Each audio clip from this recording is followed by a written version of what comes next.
Arizona Rattlers Arena football is brought to you by Bud Light. For the great taste that won't fill you up and never lets you down, make it a Bud Light. Cellular One, with the largest digital coverage in Arizona. Your Arizona Dodge dealers, setting the standard in product quality and customer service. The Room Store, where they put it all together and save you more at the Room Store. Fry's Foods, where they treat you like a VIP. Best Buy, now that's a great idea. Checker Auto Parts, the place to start for parts. And by U.S. West, life's better here.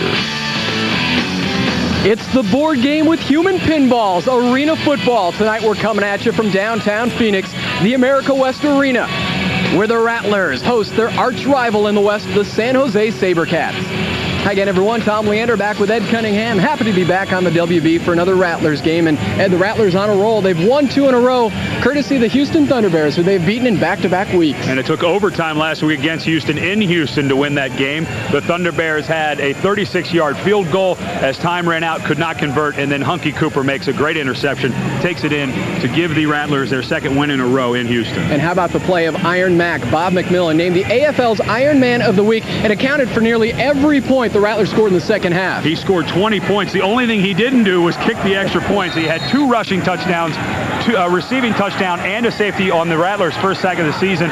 Here we see him against San Jose in the first meeting this year between these two teams. He takes a fumble recovery in for a touchdown, and he was the AFL Iron Man of the Week last week. And with numbers like this, it's hard to argue that call. And maybe what's most amazing about Iron Mac is the fact that he's coming off his second knee surgery, despite that having his best AFL season.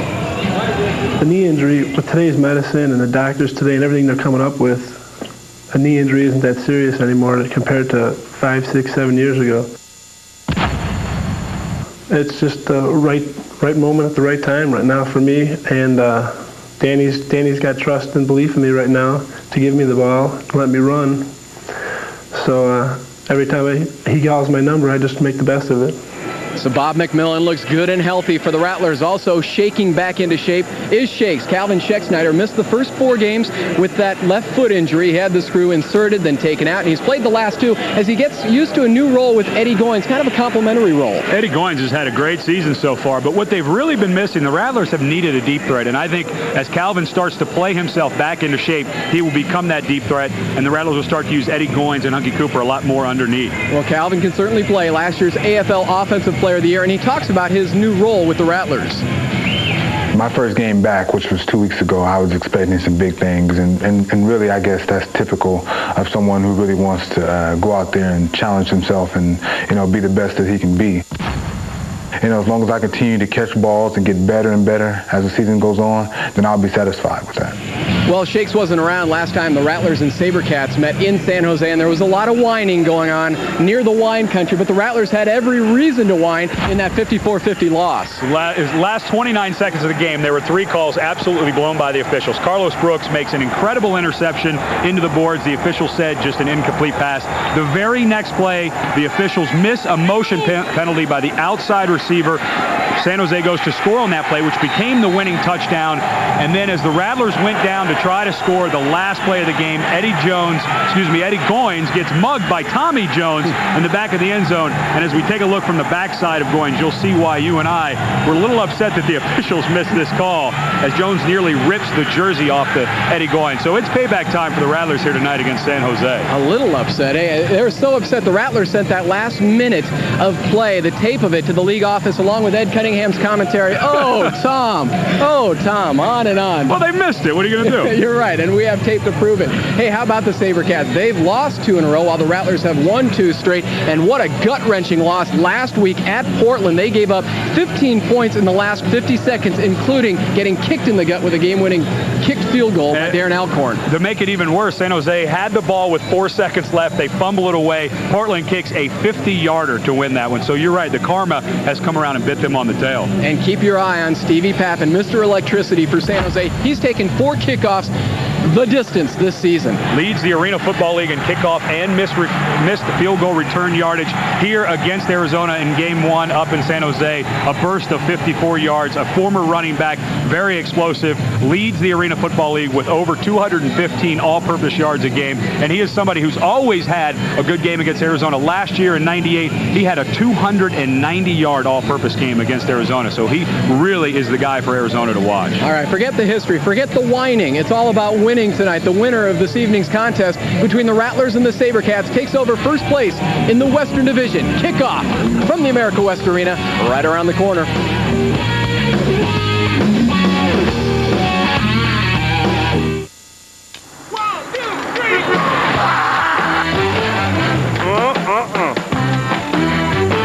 Oh, you cookie!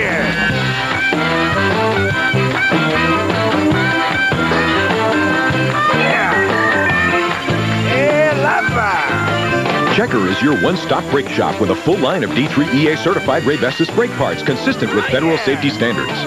More brands, more parts. Checker, the place to start for parts. I quit smoking here, and it was supposed to last for the rest of my life. Turned out I needed a cigarette, blip, and blip, blip, blip, blip. Yeah, I blew it. But I quit again. This time for a day, no blip, and another, until now I'm getting it. It's blipping amazing.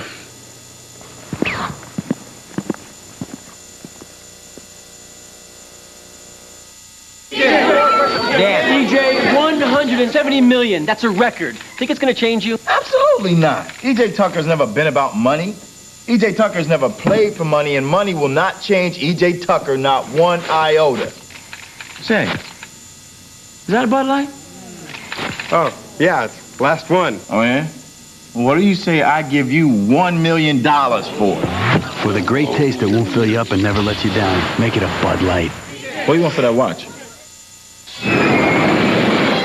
During Adventure 99, buy a Dodge Intrepid, and Dodge will give you your choice of $1,000 cash allowance or a super vacation package worth up to $1,800 at the new Universal Studios Islands of Adventure theme park in Orlando, Florida. Or a vacation package at Universal Studios Hollywood. It's the adventure of a lifetime, and we have the rides to prove it. See the friendly Dodge dealer near you. The Arizona Rattlers have always been known for their heart-stopping, hard-hitting football with an attitude. Now, Fry's Food and Drug Stores is giving away the Ultimate Attitude Adjustment, a one-of-a-kind Rattlers motorcycle custom-made by Titan. To enter, visit the in-store display featuring these fine products at any Valley Fry's Food and Drug Store. The Rattlers are hitting the road towards another...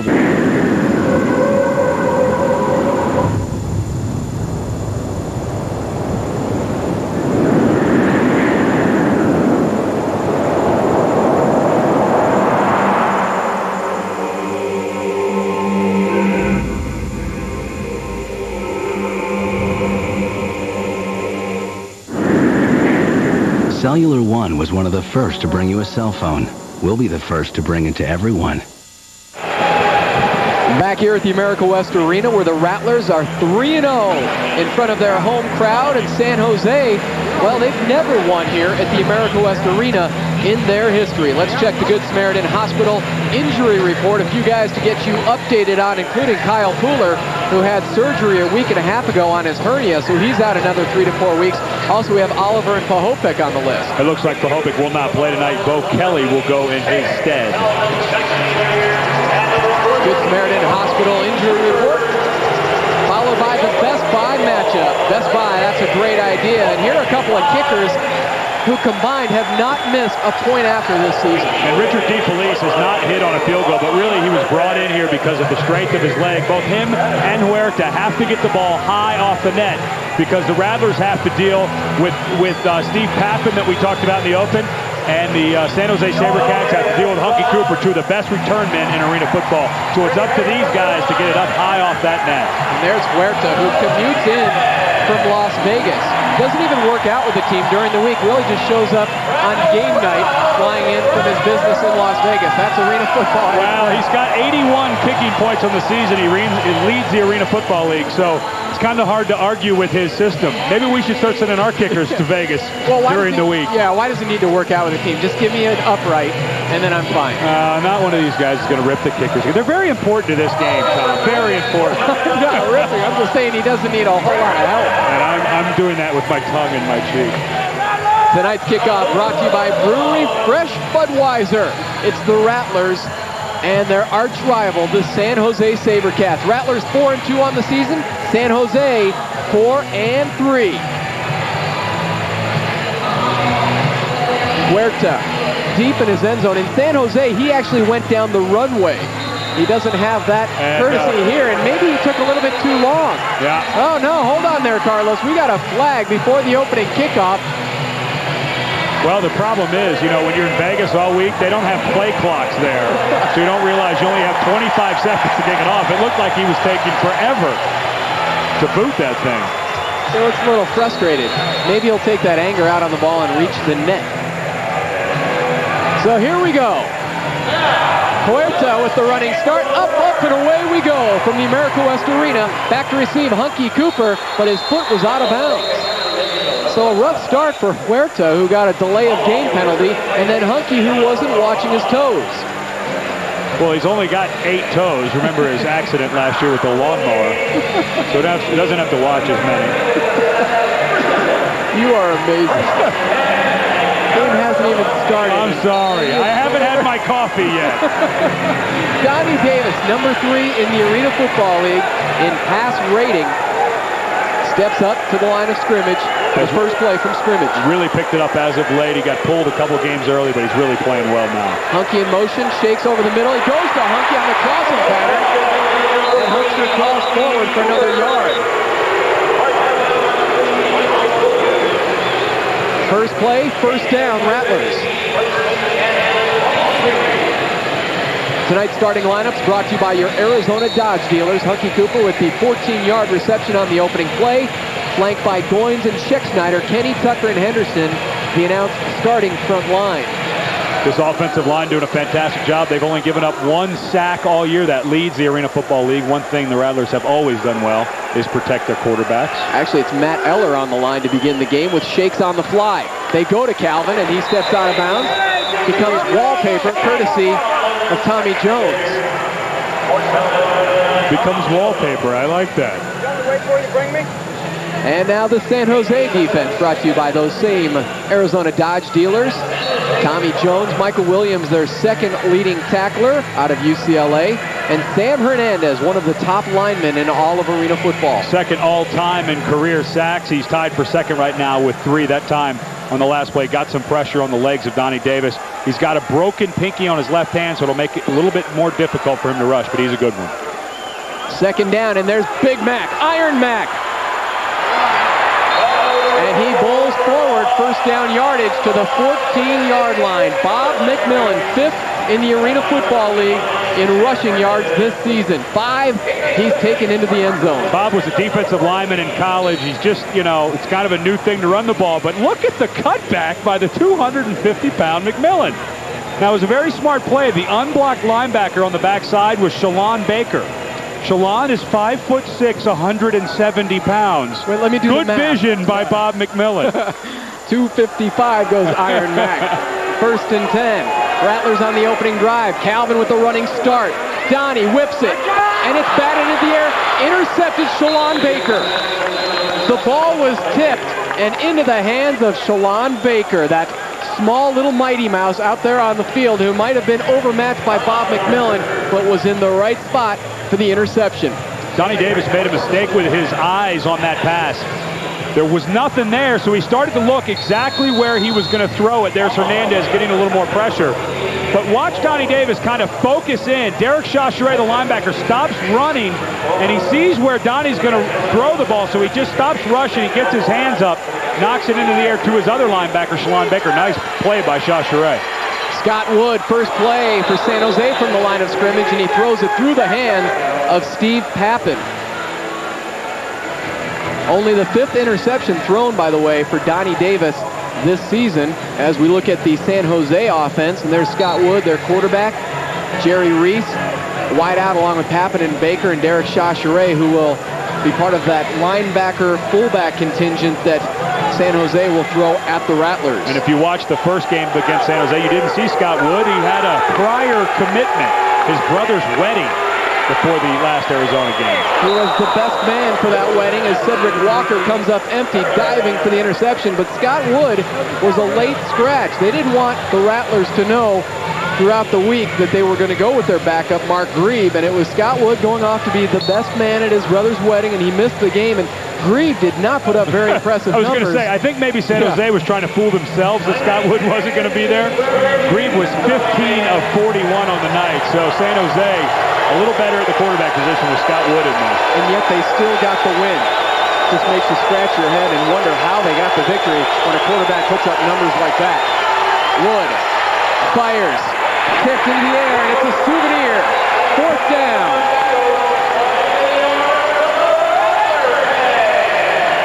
Scott Wood has looked a little shaky. He threw one ball late, and that ball he let float to Steve Pappen, and that allowed Cecil Doggett, the defensive leader right now for the Rattlers, to come in and knock it out of the hands of Pappen. The ball just floats a little bit, kind of a wobbly duck. Pappen was open and would have had first down yardage, but the ball just floated and was a little behind him, and he could not get up and pull that in for the first down. Huerta attempted 7 field goals versus the Rattlers last time out in San Jose. This one from 50 yards. It has enough juice, and it's good. Carlos Huerta sticks the 50-yarder, and San Jose jumps out to the 3-0 lead. They didn't get much in the way of offense from their quarterback, Scott Wood, who went 0 for 3 on the opening drive, but Huerta, long distance, dials in from 50 yards out. Rattlers get it back around the corner.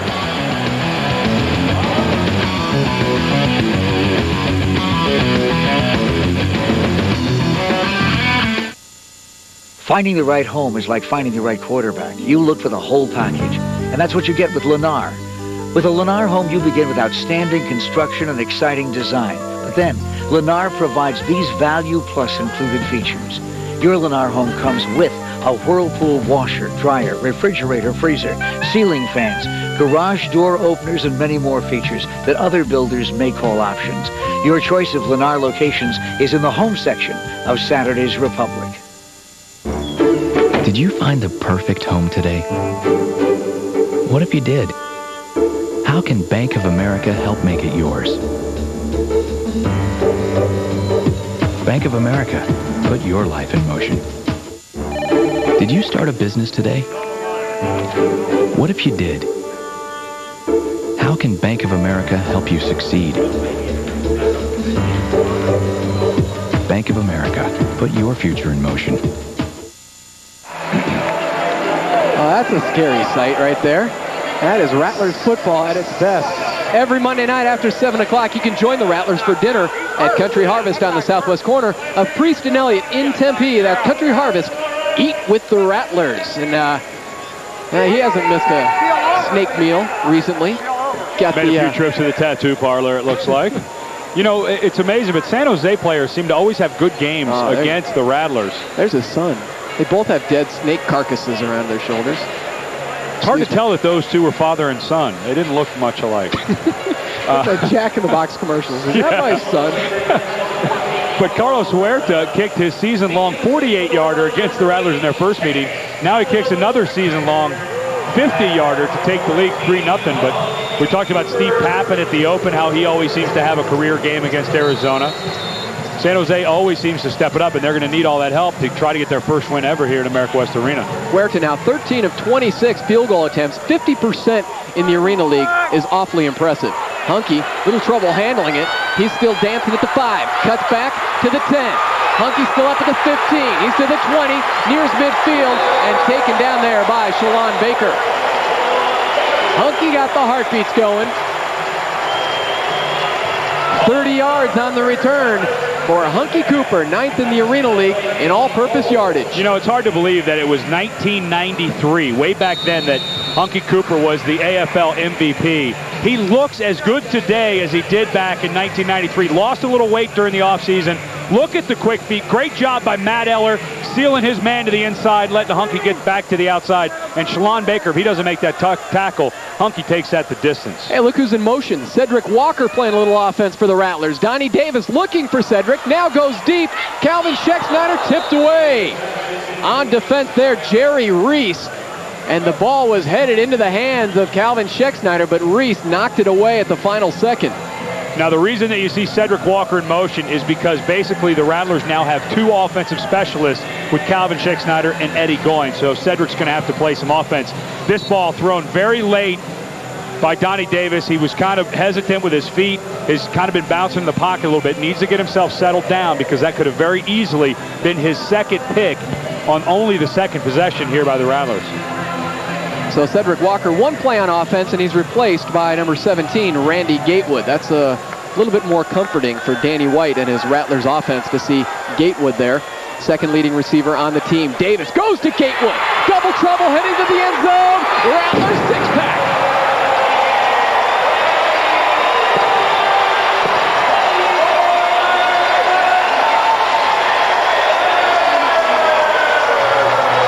Welcome to the game, Randy Gatewood. 24-yard scoring strike from Donnie Davis. Randy Gatewood working one-on-one with Jerry Reese. Gave him a great fake move to the outside, and that froze Reese just enough for the quick slant pattern. Remember, no safeties in the Arena League, so when you hit on that slant and you made your guy stutter step and lose a step like Reese did there, a lot of times that's going to go the distance. Great job by Randy Gatewood. A good move out of the break. Richard DeFelice misses his first point after as a Rattler. He was 18 of 18 coming into this game and missed his first point after. So the Rattlers will have to settle for a 6-3 lead on San Jose here in the first quarter. And it was Randy Gatewood, put a saddle on him, carrying the San Jose defenders into the end zone on the touchdown pass from Donnie Davis. Rattlers leading by a triple.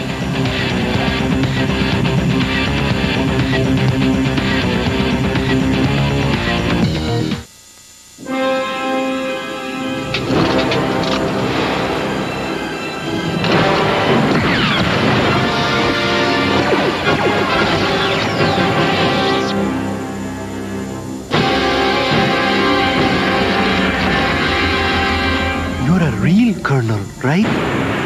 Play Defeat the Dark Side. Get a game medallion and you could win one of millions of prizes instantly. Even a Star Wars speeder.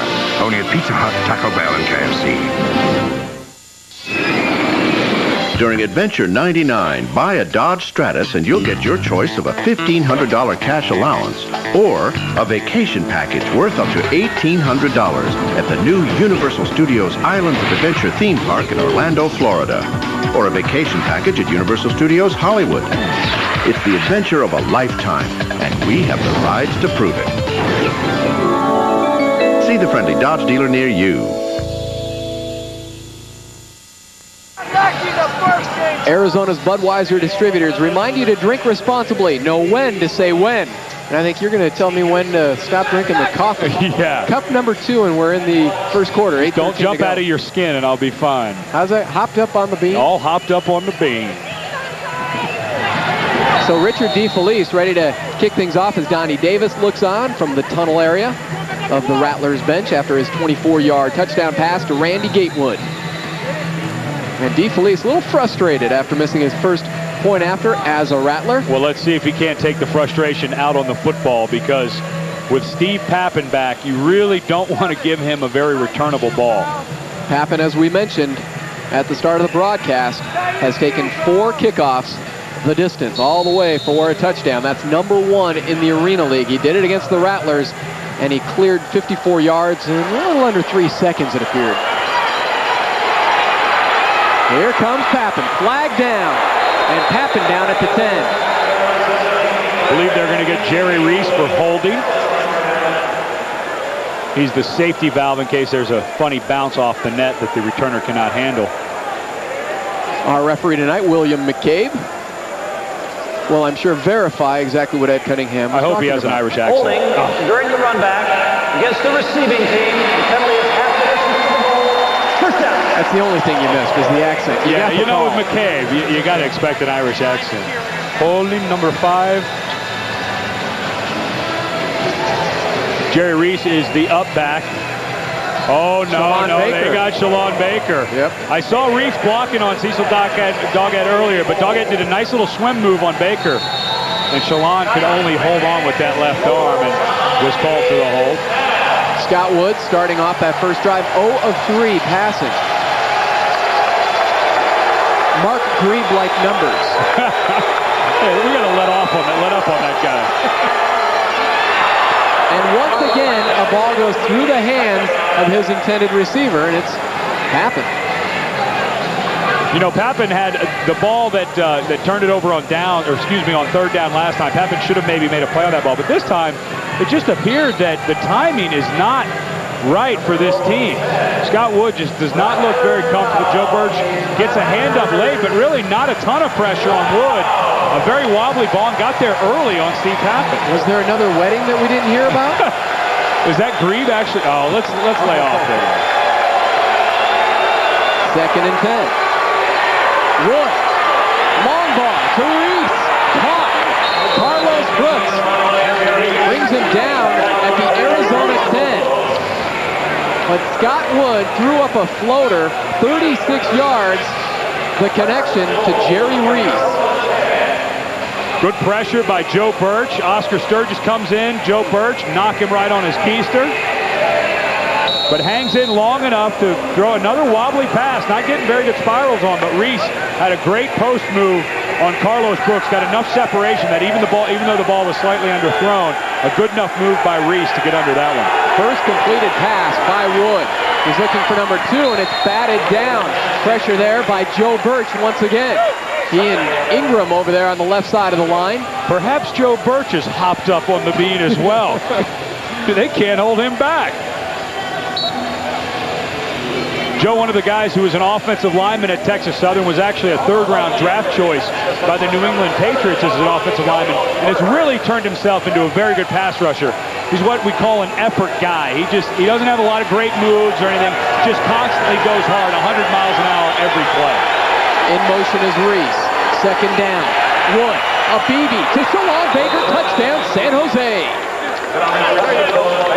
He's a little tiny target, but Shalon Baker brings in the 10-yard scoring strike from Scott Wood. Steve Pappen and Shalon Baker make up 2 of the best all-purpose players in the Arena League. Shalon Baker missed the first 2 games of the season with a hamstring injury, and he leads the San Jose SaberCats now with 10 receiving touchdowns. So very important receiver in this San Jose bunch of receivers. But Scott Wood now starting to look a little more comfortable in that pocket.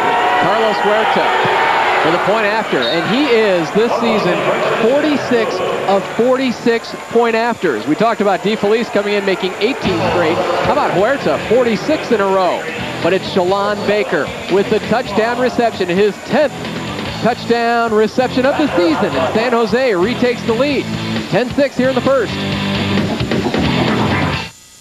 I've got something to show you.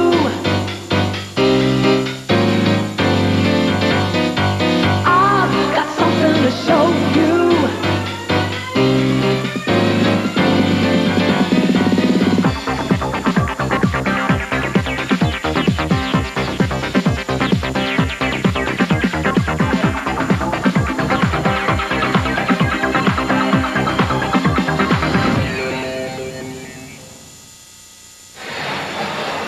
Back here at the America West Arena, San Jose on top 10-6. Want to quit smoking? Need some help? Call the Arizona Smokers Helpline, 1-800-556-6222. The call is free. The program is free. Ed, take it away. B and Ash Kicker quit smoking. What are those guys smoking? Is that legal in this building? I don't know. That looks like a urine test waiting to happen. There's Darren Arbett, the head coach, first-year coach of San Jose. So I guess his career record would be 4-3. That is their record this season. Easy to do the math on that one. Huerta kicking off, and Darryl Rogers back to receive off the soft net, but the ball gets caught up, and it's the touchback. So Darryl Rogers spelling Hunky Cooper, but wasn't able to get his mitts on it, and the Rattlers will take it from the 5. Offensively now, watch for Danny White. One thing he likes to do, kind of get everybody settled down. Go to maybe some underneath routes. Start to get Donnie Davis nice and settled in the pocket. Maybe go with some fullback type screens to Bob McMillan or Bo Kelly, or even some flanker screens to Randy Gatewood or Calvin Schecksnyder. You see Donnie's numbers there. Shalon Baker, who had that touchdown reception, also the one with the pickoff of Donnie on the tip pass. Davis, long ball, and that's holding there. Clifford Green, he was in trouble, and he grabbed a hold of Randy Gatewood and nearly brought him down. That was one of the more blatant holds of the season, but that was really all Clifford Green could do in order to avoid being hit with 6. He had his arm, he had his jersey. I don't think there was anything else Clifford Green could have done but maybe fallen down and taken Randy Gatewood with him. But you know, if a guy has you beat, has a step on you as a defensive back in the Arena League with no deep help, all defensive coaches in this league teach their guys, hey, if a guy's got a step and you can reach out and grab him, do it. Because you're looking at an 8-yard penalty as opposed to a touchdown. So it's worth it to go ahead and get the penalty. Good play by Clifford Green.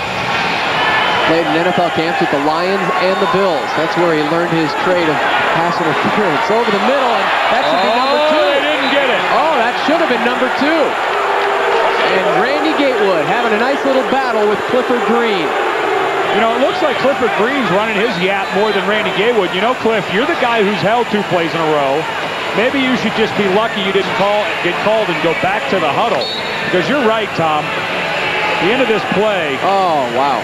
It was no accident why Randy Gatewood was falling down. Here, take a good look at it. Rips his right arm around the official behind the play. Very much like to play the last play of the game the last time these two teams met, where Eddie Goins, that backhand gets grabbed. The deep official has to see that and has to make that call. Green and Gatewood again matched up along the near sideline. Davis, though, goes the opposite direction to Schecksnyder. Flag is down as Velcro man Calvin Schecksnyder makes his first reception. We'll see if it stands.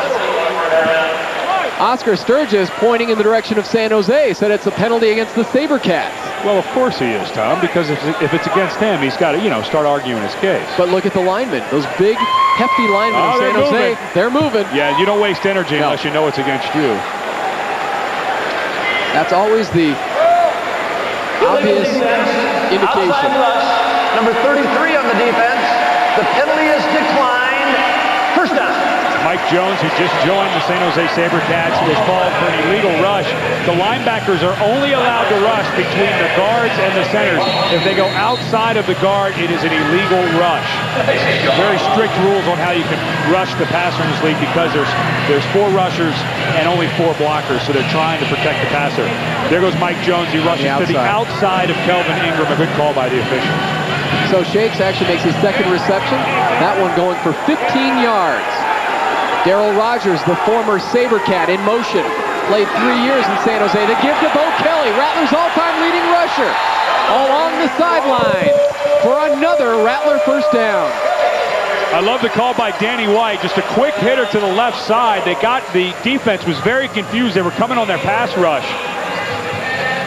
Kelvin Ingram on that side is going to actually take a pass set and get his guy to rush to the outside. A nice little wrinkle. I actually talked to Danny White when he inserted that little wrinkle a couple weeks ago up in Albany, because they noticed that the defensive ends were getting so far up the field. Why don't we run underneath of him? A nice little wrinkle in the running game by Danny White and his offense. 12-yard pickup by the Svelte Bo Kelly, who's been inactive most of the season. Back-to-back Bo Kelly, spin, heading to the zone, and taken down just shy at the 1-yard line. Sweet little spin move there by Bo Kelly. And Ed, he really has trimmed down. Yes, he has. Down to about 220 pounds. And he looks kind of nifty on his feet on this one, Tom.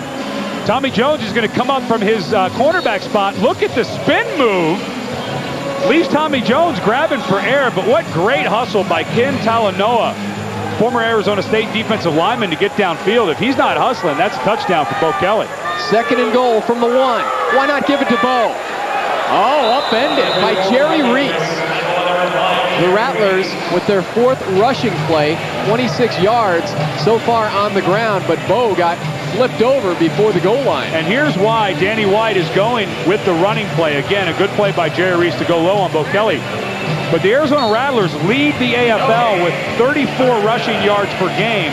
And the rushing defense of the San Jose SaberCats is dead last in the Arena League, giving up almost 35 yards per game. So Danny White has always liked to run the ball. They're probably going to end up running the same play, just a little fullback dive with Bo Kelly right up the middle, but watch for Arizona to run it all night. There it is again, and Bo Kelly stuffed once again by Jerry Reese, and there's a flag in the back of the end zone, and we'll see if somebody left their territory in the San Jose defensive secondary. It fell. Well, they ran the same play with the same result. Jerry Reese making another great tackle. Bo Kelly. No tight end declared on the offense. That's a 3-yard penalty, but it's declined. 4th down. Neither of the guards raised their hand to say that they were an eligible receiver. It's Oscar Sturgis and Kelvin Ingram in there right now. Donnie Davis with the play. He's mic'd up. Right trips, check with me. On one, ready? They're running a check with me play. Donnie Davis will go up and he will read the defense, and in his cadence he will tell the offense what play they're going to run based on the defense he's got. 4th and goal. Donnie will keep it himself. Can Donnie get in? Yes. Rattlers in the zone. Donnie Davis stretching forward for 6 more.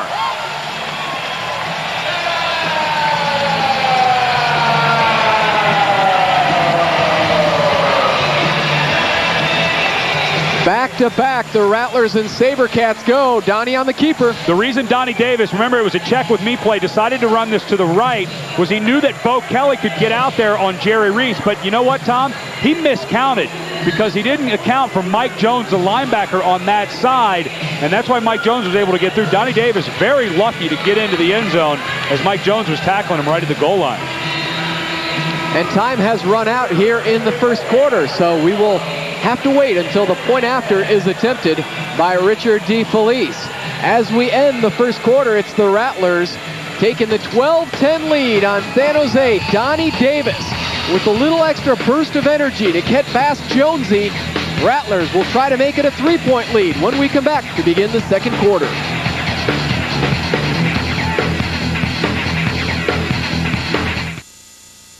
Right now at the Room Store, get store-wide savings and get no interest and no payments till June 2000 on every item in every room. Save on every living room, including leather and reclining. Save on every bedroom, including Bassett. Save on every dining room, including Douglas. And save on every Sealy and Simmons mattress and box spring set in every size and every firmness.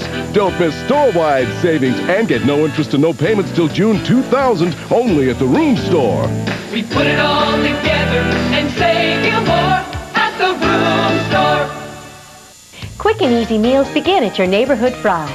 This week with my VIP card, I saved on all kinds of fresh vegetables for a truly great garden salad. Today I'm using iceberg and romaine lettuce, some fresh tomatoes, some sliced cucumbers and chopped mushrooms, and green onions. And you've got a quick and easy summertime meal from Fry's. There's not a store today that can take me away from my Fry's. With the movie theater quality of a DVD player from Best Buy, you feel like you're really at a theater. Popcorn, anyone? Is everybody comfy? Yes. Enjoy your movie. And only DVD technology allows you to take your movies anywhere. DVD? Which means you can watch thousands of movie titles that Best Buy offers wherever. Hey, don't forget to visit the snack bar, okay? Movie theater quality anytime, any place. Now get 5 free movies with any DVD player. DVD and Best Buy. Now that's a great idea. Welcome to Cost Cutters. How can we make your hair look great today? Is your look.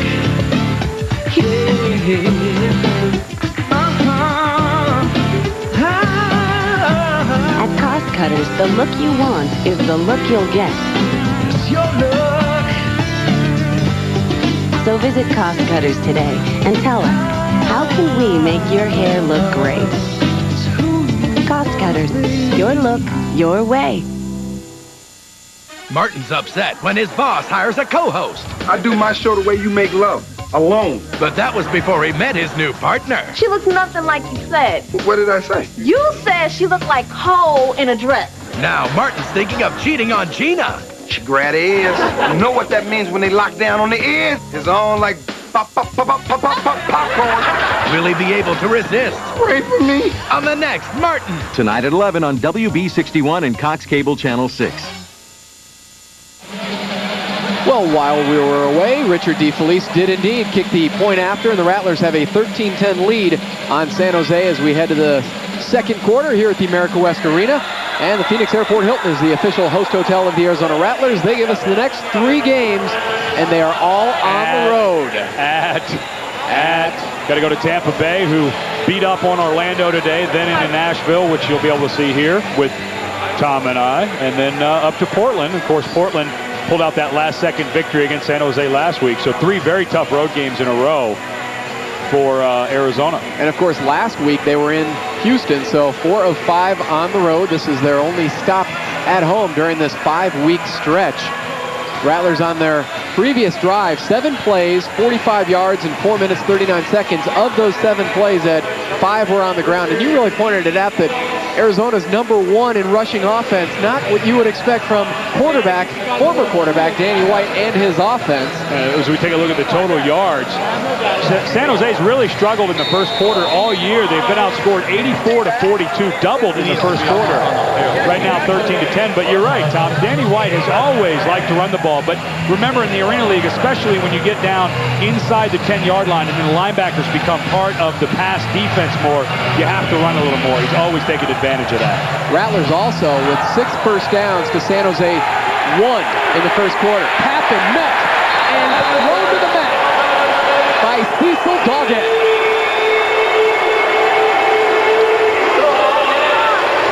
Just a 9-yard return for Pappen.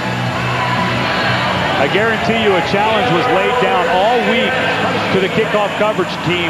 Steve Pappen is the premier return man in the Arena Football League. I guarantee the gauntlet was thrown down and said, hey guys, we've got our hands full. Cecil Doggett, you got to play a bunch of different positions in this game. He's the best cover guy the Rattlers had, and he has to go down and cover kicks as well.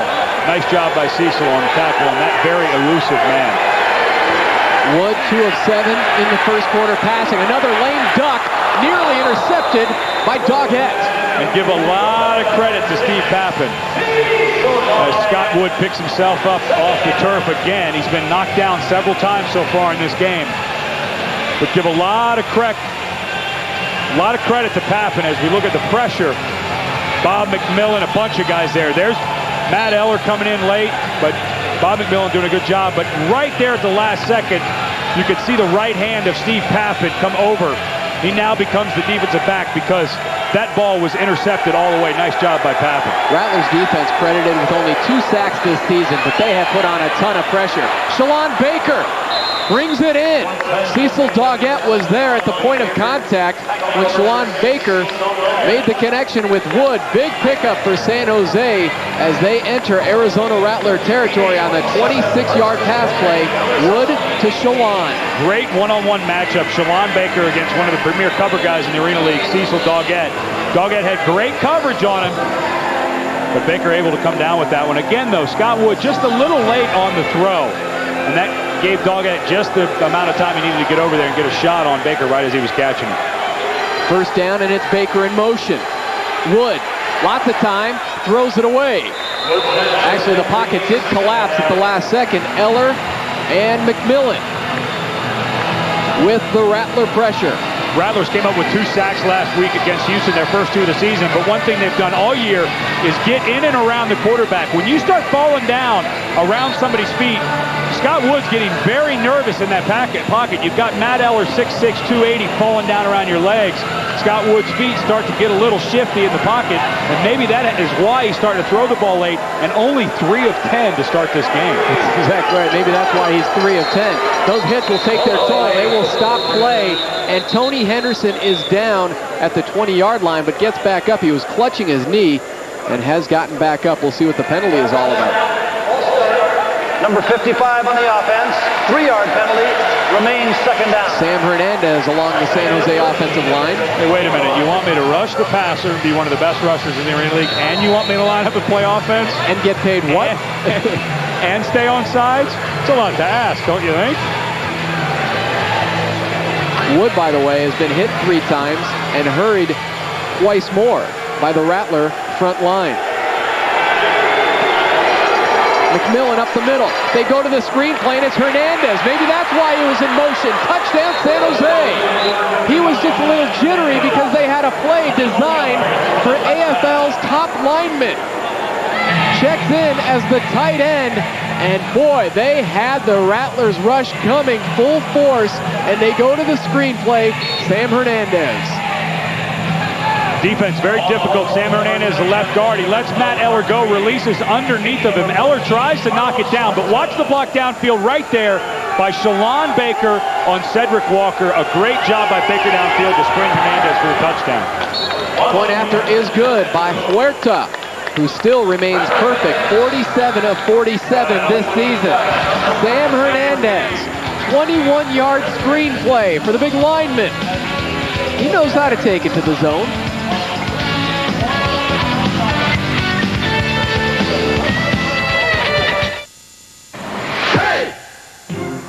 Excuse me, Wyatt? Yes?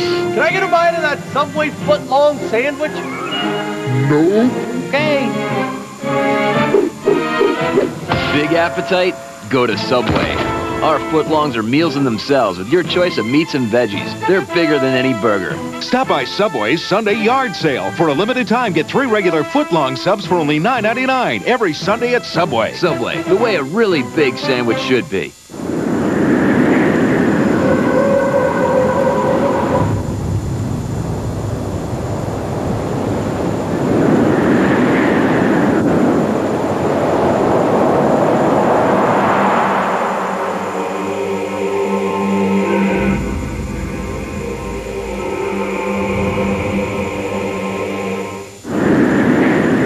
Cellular One was one of the first to bring you a cell phone. We'll be the first to bring it to everyone. Standing ovation here at the America West Arena as he goes jogging off the field. Jason Kidd, first team All-NBA in the backcourt along with Allen Iverson. Gary Payton, his longtime buddy, second team. But Jason Kidd getting a rousing ovation from the hometown crowd. And he's not quite unsung for the Phoenix Suns. Who is unsung is Todd Shell for the Arizona Rattlers. He's a consultant this season, back in the Valley after his 4 seasons as head coach of the San Jose SaberCats, and he was able to help out the Rattlers in their preparation this week.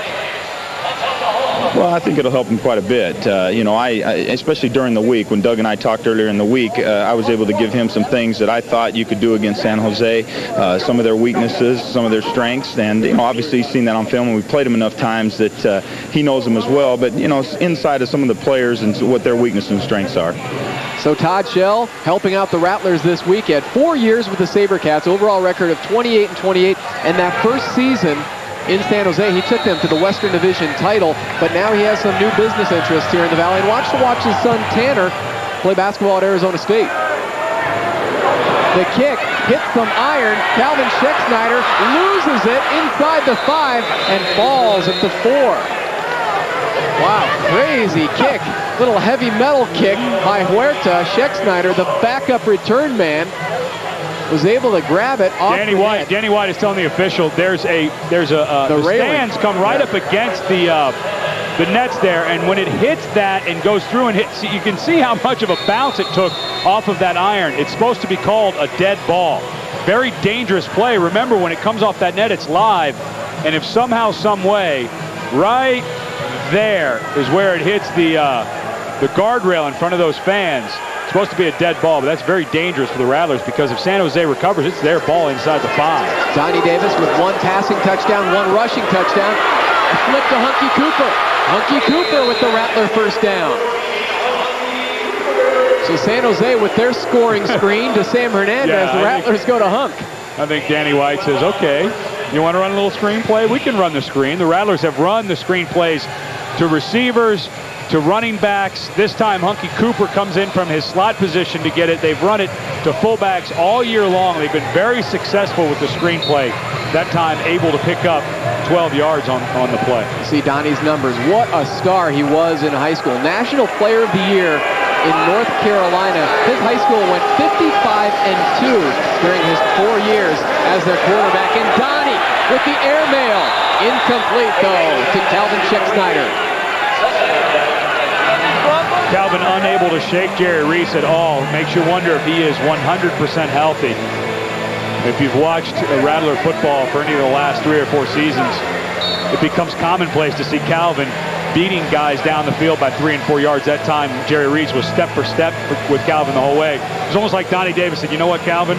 I got to at least give you a shot on the long one. Here's Donnie with the play. Right trick, wide loop, 50 hook, wide bench. On one, right? Get to it. Telling Uncle Cooper to get to his route because he's probably the go-to receiver on this route. Goins in motion. Donnie whips it. Whips it good to Shakes. First down, Arizona. Calvin Schicksnyder, who last season was the AFL Offensive Player of the Year, setting 3 records on offense. 136 receptions, over 1,900 yards, and 44 touchdowns. Coming back again from that foot surgery, his 3rd game of the 1999 campaign. Has yet to score a touchdown this year, but trust me, as he becomes more and more healthy, we'll start to see him beating those deep balls. We saw a few plays ago, Donnie Davis tried to give him a little floater up top, but he was unable to get away from Jerry Reese. This time it's Hunky in motion to give to Iron Man. Bob McMillan, there was nothing there at first, but he was still able to gain 4 yards on the forward charge. Shalon Baker, the weak side linebacker, blasted through Bob McMillan. There's Baker right there trying to take out McMillan's knees, but a good job of stepping over him. When a guy goes low, you just got to keep your knees high. Remember, Bob has 2 bad knees. Both of his knees have been reconstructed. He shows no ill effects whatsoever from those knee surgeries. He's able to pick him up and put him down as well as he ever has. You know, you can talk about modern medicine all you want, but a lot of that has to go to his hard work and rehabilitation. Davis, quick hit. Shakes. Tried to shake loose from Jones, but will settle for the 7-yard pickup.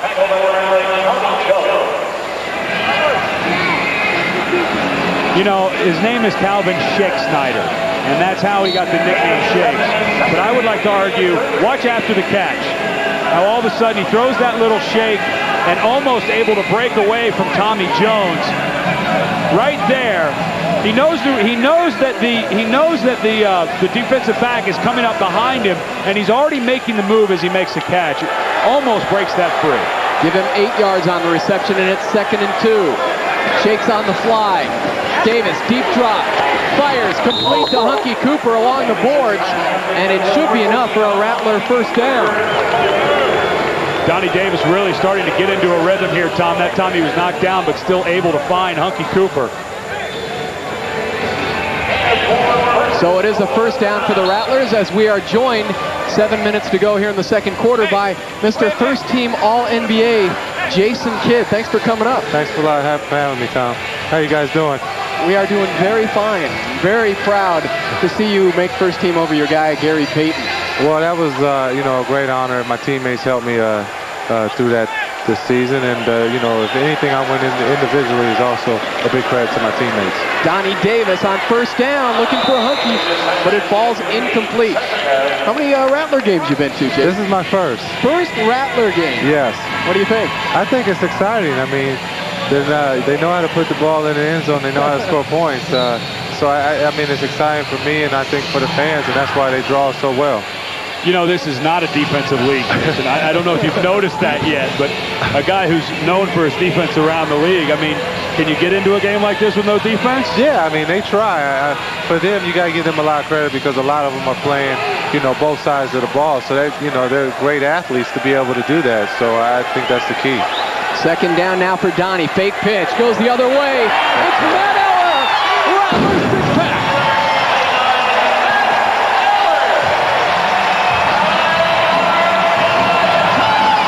They're going to get Matt Eller for throwing the ball into the stands, Tom. See, Jason, you can't do that at a Suns game either. You're not allowed to score on a fast break dunk, throw it into the crowd, and they'll hit you here in the Arena League. But it hurts when you're a guy like Matt Eller because these guys aren't taking in a lot of cake. Wait, hey, take a look at this. He goes in for the touchdown, and then, you know what? I'll just go for a little hurdle to show that at 280 pounds I can jump over people. Hey, a guy that can move at that, the way he does at 280, we need him for the next Suns.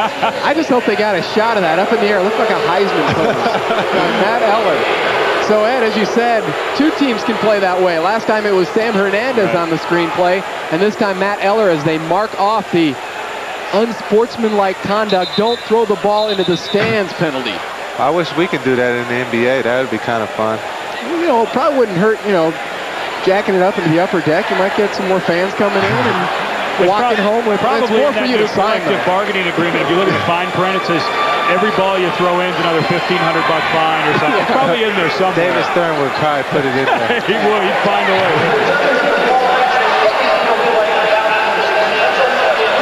Oh, okay. So it doesn't hurt as bad, but it's still the $100 fine. That doesn't make Matt feel any better.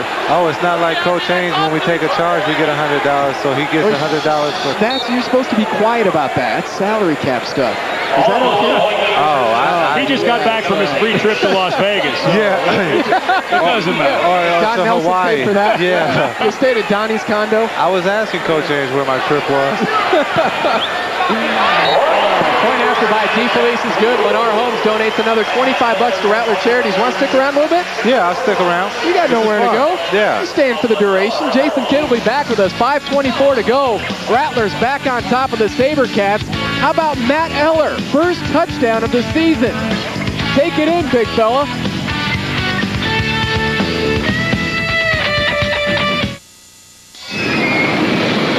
During Adventure 99, Dodge will give you a great lease deal on a Dodge Ram. Or, if you buy a Dodge Dakota, get your choice of a $1,000 cash allowance. Or, a great vacation package worth up to $1,800 at the new Universal Studios Islands of Adventure theme park in Orlando, Florida.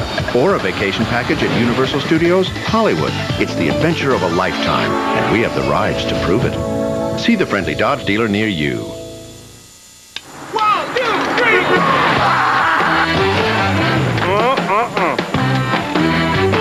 Oh, you cookie!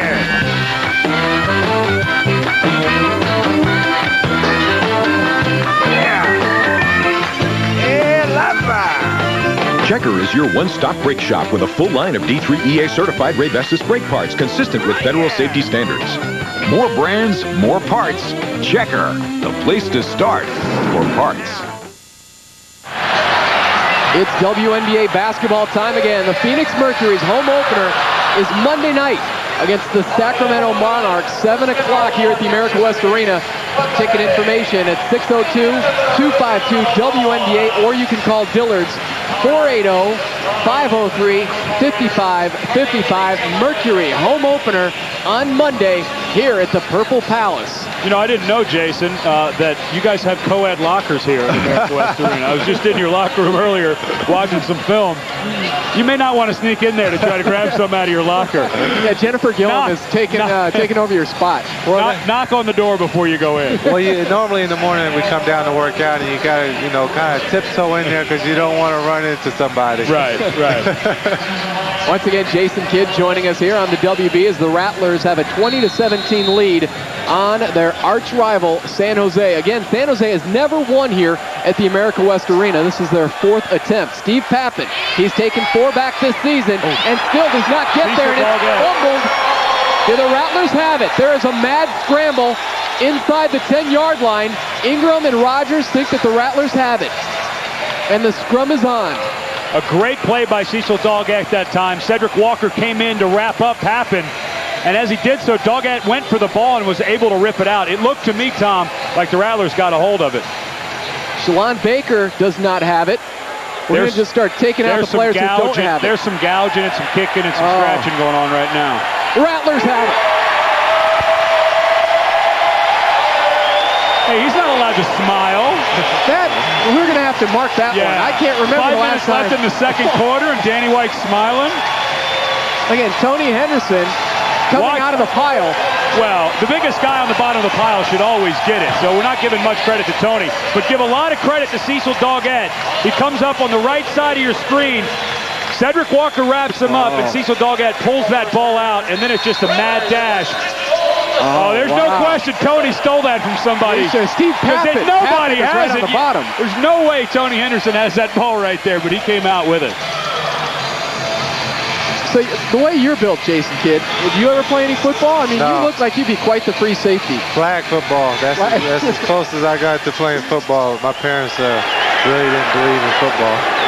Yeah, it's a shame you had to pick up basketball. It hasn't been real good for you. No, I'm still trying to work on it. Soccer was a sport of yours, Yeah, wasn't it? soccer was the first sport I played, and I think it's helped me be coordinated, using my feet and hands at the same time. Basketball is similar. All right, Penny Hardaway, is he coming? I would love to. If I had a vote, I would vote yes. And if they can pull that deal off. Tom has a vote. He's got a direct pipeline. Jerry's left me a couple of voicemails. I haven't gotten back to him yet. Well, take your time. Yeah. No big rush. I think he left some area code in Italy. Oh. It's too much to call that far. Yeah, I mean, why wait? Let's just wait until he gets back to the United States. Yeah. I'll let you know though what we have discussed. Yeah. Second down for the Rattlers. In motion is Shakes. Donnie, deep drop, another screenplay, but this time Mr. Movie Star, Kelvin Ingram, can't take it to the show. Kelvin Ingram, by the way, Jason, is going to be in that movie On Any Given Sunday with Al Pacino and who else? Cameron Diaz is in that. He got a bit role as a football player, but boy, that was a take two here by Kelvin. He wanted that screenplay for the score. I don't know, both teams start to abuse the screenplay, but I mean, if you're scoring every other time you throw it, keep throwing it. All right, so Jason Kidd, offensive coordinator, what do you do? A slant. Oh, I like the call. Third and goal for Donnie. Oh, hey. It's a slant. Darryl Rogers slanted back the other way. It goes incomplete for the former San Jose SaberCat, who'd like nothing more than to tear up 6 on his ex-team. Can I ask a quick question? You certainly may. The guy in motion, he has the ability to go as far back as he wants? Yeah, he can run back forward to the end zone. They kind of stole it from the playbook of the Canadian Football League, which is another passing league, where the receiver, there's one receiver can be in motion towards the line of scrimmage at the snap of the ball. All right, we're being told it's going to be a fake field goal, 23-yard attempt. DeFelice, but watch Donnie Davis on a possible fake. Instead, we've got some movement along the line. Bo Kelly and Kelvin Ingram. Tony Anderson, of course, doing his duty of pointing at the SaberCats, saying it was them. Who is it? Bob Packman? Who's I know we've got Donnie Davis mic, so he must be relaying the calls. Our audio man in the truck telling us that it's going to be a fake field goal. We'll see if it holds true. For 55 on the offense, 3-yard penalty. I mean, you might as well. You've got your starting quarterback setting the ball down. Yes. Now the question becomes, will Danny go for a fake field goal with 10 yards to go? Jason, surprised at all with what the New York Knicks have done? No, Ewing goes out, Larry Johnson goes out last night. I like the way they're playing right now because they have nothing to lose and there's no pressure on the A seed. And for them to be the first team to do it, I'm really happy to see them playing well right now. DeFelice is lining up for a 25-yard kick. It's up, wide right. Clifford Green, it's live off the nets, Jason. Never blinked in arena football. He fumbles. Rattlers get it back. Now the problem, Tom, the problem is there's going to be a penalty on Randy Gatewood for going inside 5 yards. Before the San Jose SaberCats had a chance to play the ball off the net, Randy Gatewood was inside the 5-yard line, so there will be a penalty on him. Jason, are you totally confused right now? The ball goes off the net, it's live, a guy's inside of 5 yards. There's a lot of new rules in this game for a rookie like you, a rookie Arena Football League fan. With a 5-yard violation on the kicking Has the referee laugh. 3-yard penalty. Definitely, I'm a rookie. It was almost like he missed a jump shot. And that was a rebound, and he was about to take it back for a fast break. I guess that's the simple. You know what that was? That was a loose ball foul. Oh, okay. Basically is what that comes down to. Okay. San Jose has the right to the ball first. You get inside 5 yards, it's a loose ball foul. You know, you've seen pretty much everything here in the last 3 minutes. You're going to be an expert after this. You know, if Ed's busy, we got Jace all lined up. We'll get you a rule book. And after the fourth quarter come by, we'll have a quiz. Okay. Give me a highlighter. The tricky part, Jason, is you've got a 50-yard field, 8-yard end zone, trying to add up the distance of field goals. It's not as easy in the NFL. Oh, no. You've got an 8-yard end zone. For a guy like Tom. Oh, yeah, not a math major. Not this guy. Majored in home economics. I rely on Dave Griffin over here. That's not a bad guy to rely on. How about that? A plug for our guy, Griff. Coming from Mr. All-NBA. It doesn't get better than that. Yeah, but he's just playing the politics games because he's sitting up here with us. Yeah, and because Griff breaks down Suns tape during the season. Oh, yeah. He's in charge of the plus-minus. Sharon Baker takes a little punishment from Randy Gatewood, but it's a San Jose completion. Under 2 minutes to go here in the second quarter. Once again, we're joined here by Jason Kidd. Watching this first half action of the Rattlers and SaberCats. Arizona leading by 3 here in the second quarter. Now, do you get it like first down like a regular football? Yeah, it's 10 yards just like normal football. And you can get as many as you want. You can't possibly in this short field. Right. But as you can see, there's not a lot of help back in the defensive secondary, and that's where Wood is aiming. Pass deflected up in the air and caught by Kyle Gary. I'm telling you, once you sat down, Jason, all heck broke loose. Don't leave, because we're having a lot of fun with all this going on. Cecil Doggett makes an incredible break on the football. Scott Wood has been delivering the ball late all night, and he almost pays for it here.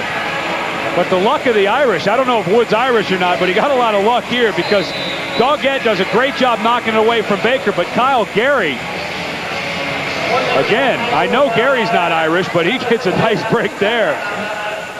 Look at the break on the ball by Doggett. Gets in perfect timing. Gets a forearm on the ball, but Kyle Gary able to haul that in for the first down. That's why Cecil is 5th in the AFL in passes defended. That's pass breakups along with interceptions. Perfect timing there. Unfortunately for the Rattlers, Kyle Gary winds up the reception and a San Jose first down. Playing defensive back in the Arena League is a lot like trying to guard a guy like Michael Jordan. You got to have a real short-term memory. You forget about the bad plays because there's going to be plenty of them. Yeah, you're out there on the island by yourself. Yep. 1 minute to go. San Jose, Wood, airmails one to Pappen, and look at Dogman. Cecil Doggett. Pappen had it in his hands, and Doggett literally ripped it out of his hands. Flag is down in the San Jose backfield. Number 75 on the defense. Joe Birch. I told you he was hopped up on the bean, Tom. He's got too much caffeine coursing through those veins. What a shame that the Rattlers have to get called for that penalty because Cecil Doggett, what was the term you used earlier? Made Steve Pappen into wallpaper. Slammed him into the boards. Again, the ball is thrown late, very wobbly and high by Scott Wood. Tough Acton Tinacton just took a shot right in the chop. That was a little drywall there, a little patch and paint. Pettiholm backing up and thrown down for a loss by a horde of Rattlers. Joe Birch, Oscar Sturgis, Randy Gatewood, and a host of others sending Tom Pettiholm back toward midfield.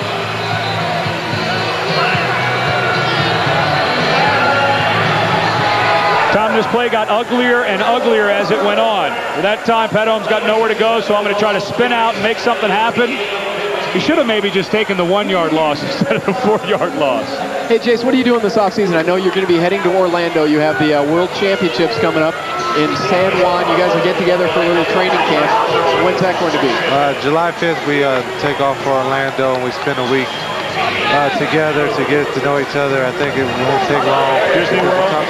Disney World will be on. Yeah, it's a small world. Small world. That's a good place to build team chemistry. Yeah, so it'll be almost like a circus for a week, and then we head to beautiful San Juan, Puerto Rico, and qualify. You know, this is probably the first time that the United States basketball team has been put in this position to qualify before going to the Olympics. Now, are you all guaranteed of a spot in the Olympics then in Australia pretty much? Yes. We signed a contract for 2 years, so I'm really excited that my next 2 summers will be busy with, representing my country because it's a dream come true to be able to play for the gold medal. Now, there's still a spot or 2 left. Is Shackinen finally joined the team? That's one name that's out there that he says he's not going to play. He says he's been disrespected, but boy, that'd be quite a little addition to the team. Well, I think Shaq and Grant Hill will be the 2 guys that will join us come next summer because Grant is getting married this summer. He couldn't make it. And we all understand that. But I think, the biggest thing is those 2 guys will probably be added. I'm not the coach or I'm not the general manager, but I think those 2 will be added for next year's team. Wait, getting married's an excuse? Hey, we know who's running the show there. Wood pressured by McMillan. McMillan with his 2nd sack of the season.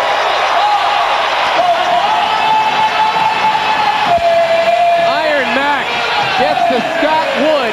McMillan actually had a sack and a half last week against Houston. Give him one more. This time, credit Joe Birch with a half of that sack, though. He took out the center who was trying to slide over to pick up Bob McMillan. Bob roamed free. Right there, took out the knees of Curtis McFarland, Joe Birch did, and that allowed Bob McMillan to come absolutely free around to the outside. And you're right, that's 2.5 sacks on the season for Bobby. And I'll tell you what, the San Jose offense is backpedaling. After the thrown loss by Petahome and now the sack by McMillan, they are all the way back to the 23-yard line. Don't worry, the officials will probably give him another break and move him up or something. They'll find a reason to give him some positive yards here in a minute. So, will the Olympics in Australia conflict at all with training camp or anything? Because I know the Summer Olympics are going to be really in the fall. Yes, they'll be the last 2 weeks of September, so it'll be right before training camp starts. So it's almost a blessing because you'll be ready to come in and be in shape. Scott Wood flushed out, intercepted Randy Gatewood. Randy Gatewood has stepped out of bounds.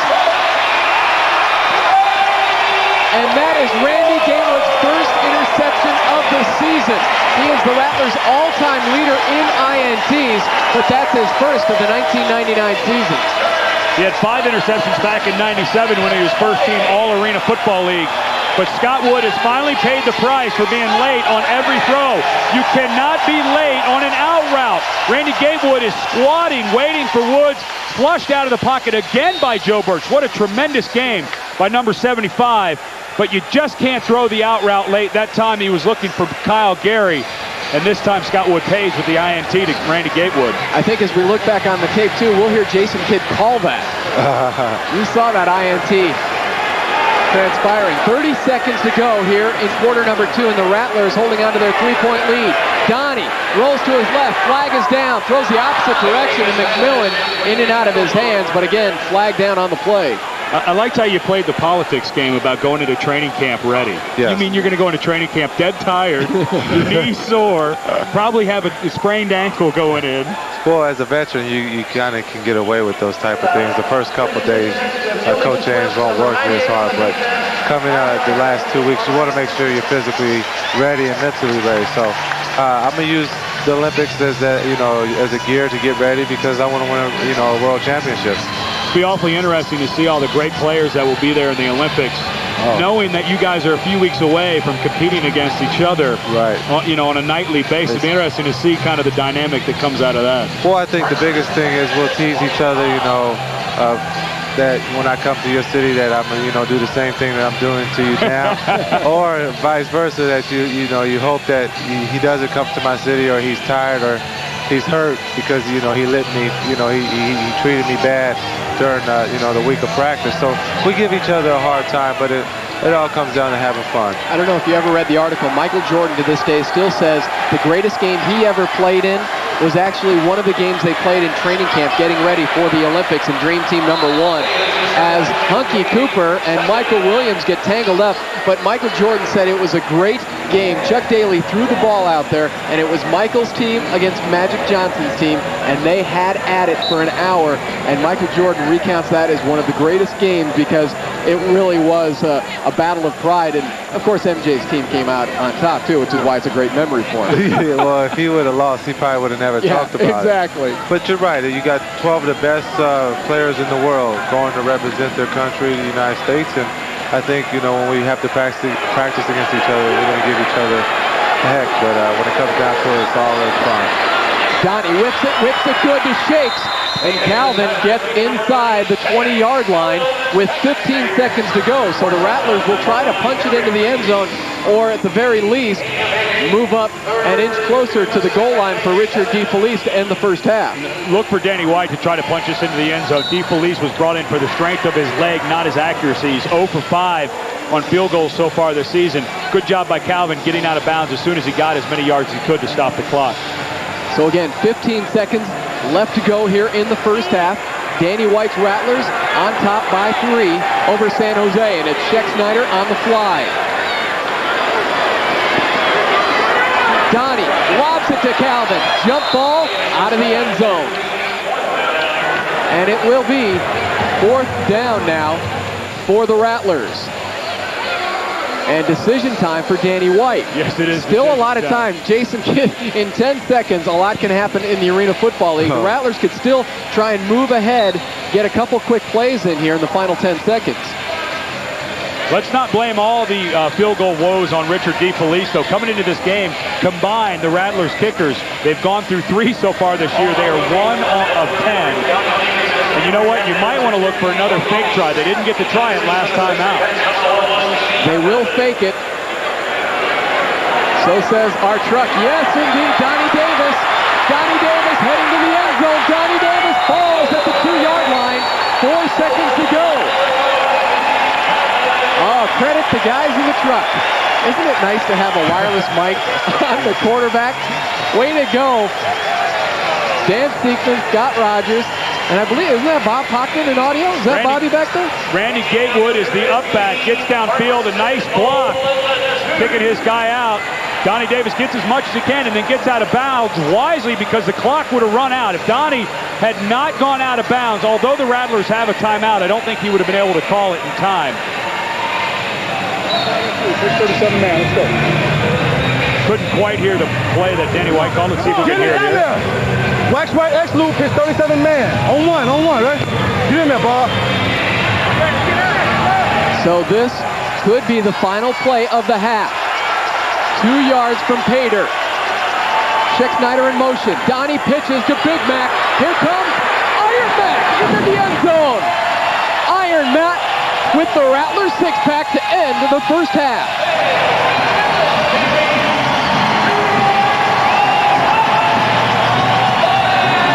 This is a little different crowd here too, Jason. As you look into the stands and see these celebrating Rattler fans, they are cheering on Iron Mac.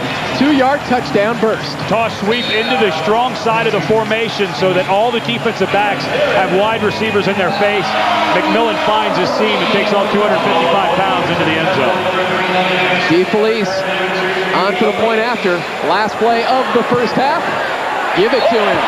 And Lennar Holmes donates another $25 to Rattler Charities. And by the way, Jason, you can invoice Dan Seekman, our director, for your role here as our color analyst. Thanks for coming in. Thanks a lot for having me, Tom and Ed. I really appreciate it. All right, have a good time at the World Championships this summer. Thank you. All right, Jason Kidd joining us here on the WB. The Rattlers head to the locker room on top of the SaberCats, 27-17. Our halftime show and highlights coming your way on the WB.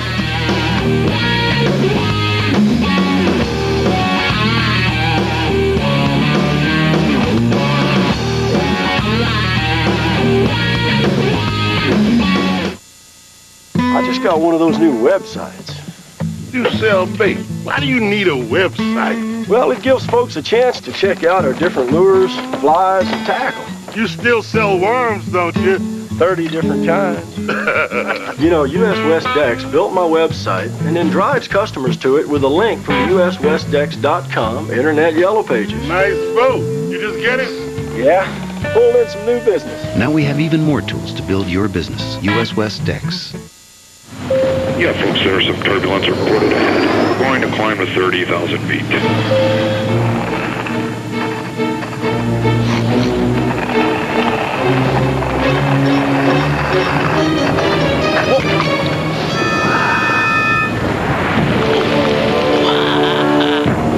With a great taste that won't fill you up and never let you down.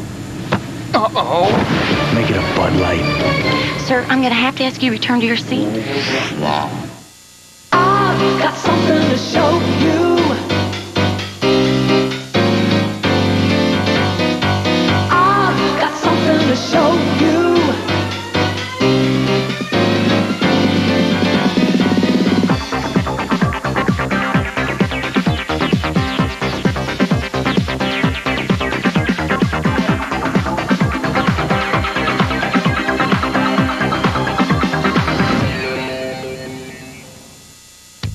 For a delicious meal ready to eat, shop the deli at Fry's. Hot and cold entrees, fresh salads, barbecued chicken, Mexican food, and more. You can also order a big sub sandwich or try a crowd-pleasing party tray of buffalo wings, cold cuts, fresh veggies, fruits, or cheeses. And don't forget the desserts. Fry's Deli. We make delicious food convenient for you. There's not a store today that can take me away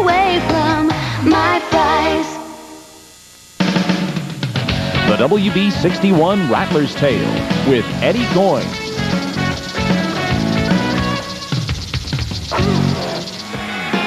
Arena football is a full-speed, adrenaline rush loaded with offensive explosion.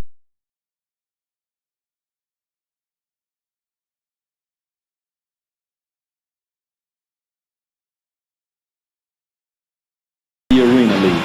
If the team can't score, they can't win. It's still the same. The defense doesn't win championships. And I can't believe you asked me that question. It's that one key possession that Rattlers must stop their opponent. That's the moment guys like Cedric Walker and Cecil Doggett live for. Just ask defensive coordinator Doug Kay. Well, certainly satisfaction, because as you well know,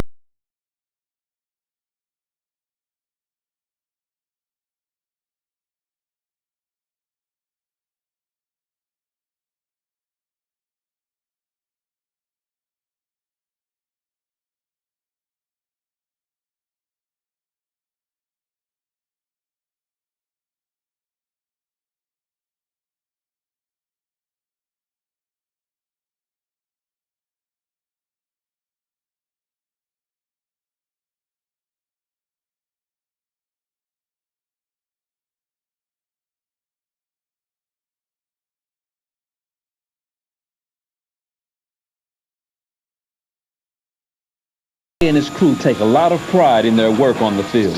The Rattlers have one of the very best defensive units in the league, which takes pressure off the offense to carry the whole load. when we talk about games, we talk about possessions. So every possession is so valuable. The Hunky Coopers, the Eddie Goins, they make our job much easier because if you give up a touchdown, a kickoff return, that wipes that out. Key injuries to the defense proved to be the Rattlers' Achilles heel in last year's playoffs. Losing valuable guys like Cedric Walker, Bob McMillan, Bo Kelly, Joe Birch, Jamie Washell, and Randy Gatewood to injuries, and Oscar Sturgis to the NFL definitely cost Arizona a chance to repeat as Arena Bowl champs. I haven't got back to the form that, knocking people out. But before this year's over with, I will. The injuries last year killed us because people were coming into the game and didn't really understand the meaning of arena football. It's a different game out there, so but now everybody's healthy, and if we stay healthy, we got a great chance to make a run. It's safe to say if the Rattlers' unsung heroes can stay healthy, another Arena Bowl trophy is definitely within reach. That's your Rattler's Tale. I'm Eddie Goins. That's your WB61 Rattler's Tale with Eddie Goins.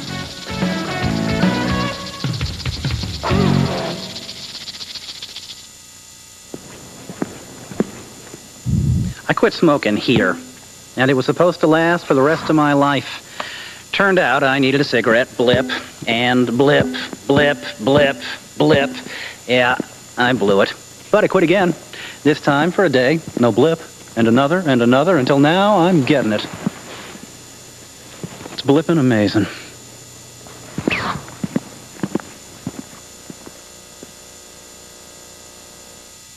Welcome to Cost Cutters. How can we make your hair look great today? Is your look,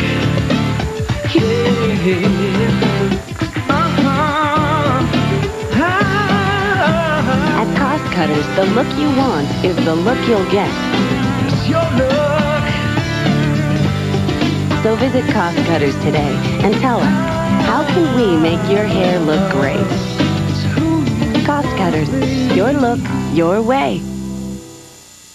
Your great-grandfather started this business with a handsaw. Now, your grandfather expanded it with a drill. And your father, I used the nail gun. So, what are you going to do? Develop an innovative sales program using the internet to get new customers. What? US West Dex built our website and then drives customers to it with an ad in the Dex Yellow pages. Your grandfathers would be proud. Now we have even more tools to build your business. US West Dex. Okay, guys. Did you start a new job today? What if you did? How can Bank of America help you make the most of it? This is a great one, man. Okay, fine. Bank of America. Put your life in motion. What did your money do today? At today's closing bell, over 480 million shares changed hands. Did your money play a part? Bank of America. Put your money in motion. Rattlers on top of the San Jose SaberCats 27-17 here at the half. Tom Leander back with Ed Cunningham, and we're a little lonely up here. Jason Kidd has left us, but we put him to work pretty well. It's always fun to see a novice watching an Arena Football League game. I think he learned quite a bit in that first half because it had a little bit of everything. Well, the thing I liked was when he was here, all the crazy things that went on. Batted balls being caught by the same team. There's a lot of wild things for him to see. It was 13-10 Rattlers at the end of the first quarter, and they go off 27-17. We have not really seen the quarterbacks go off. Scott Wood has been a little shaky in the first half. Again, we saw Mark Grieve first time out for San Jose. He didn't put up much in the way of numbers, and Scott Wood struggling, though he did have 2 touchdown passes. Yeah, Donnie Davis was struggling early on in the game. He couldn't set his feet. Came back in the second quarter, played much better. That interception happened early in the first quarter. But Scott Wood has struggled the entire half. Threw a lot of balls late, high into the outside. The interception late to Randy Gatewood, a pass that he never should have thrown. That's your Room Store quarterback comparison. Room Store, they put it all together and save you more at the Room Store. How about the Gila River Casinos halftime stats? Gila River Casinos, Arizona's biggest and best. When you look at the statistics at halftime, you would think that the Rattlers would have a bigger lead than just 10 points. Rushing yardage for San Jose, -3 yards. 48 yards for Arizona. They're going against the worst rushing defense in San Jose in the Arena Football League. Danny White has come out and really pounded Bob McMillan at San Jose, and it's paid off with 4 touchdowns on 6 possessions in the first half for Arizona. You know, it's amazing. Sometimes the homework does pay off, Ed, because we did say during the broadcast that the Rattlers were number one. You got a mouse in the pocket? Ed said that the Rattlers were number 1 in rushing and San Jose last in rushing defense, and it proved to be true. Yeah, that's one thing that I think we'll see a lot more in the second half. Go in with a 10-point lead. Danny White will come out and really start to pound Bob McMillan and Bo Kelly at San Jose. All right, let's take a break. We'll take a look at some of the first half highlights in case you missed it here on the WB, where the Rattlers lead San Jose by 10 at the break.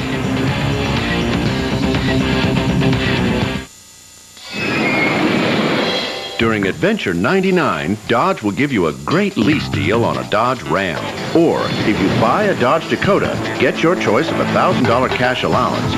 Or, a great vacation package worth up to $1,800 at the new Universal Studios Islands of Adventure theme park in Orlando, Florida. Or a vacation package at Universal Studios Hollywood. It's the adventure of a lifetime, and we have the rides to prove it.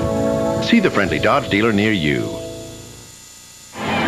With the movie theater quality of a DVD player from Best Buy, you feel like you're really at a theater. Popcorn, anyone? Is everybody comfy? Yes. Enjoy your movie. Right. And only DVD technology allows you to take your movies anywhere. DVD? Which means you can watch thousands of movie titles that Best Buy offers wherever. Hey, don't forget to visit the snack bar, okay? Movie theater quality anytime, any place. Now get 5 free movies with any DVD player. DVD and Best Buy. Now that's a great idea.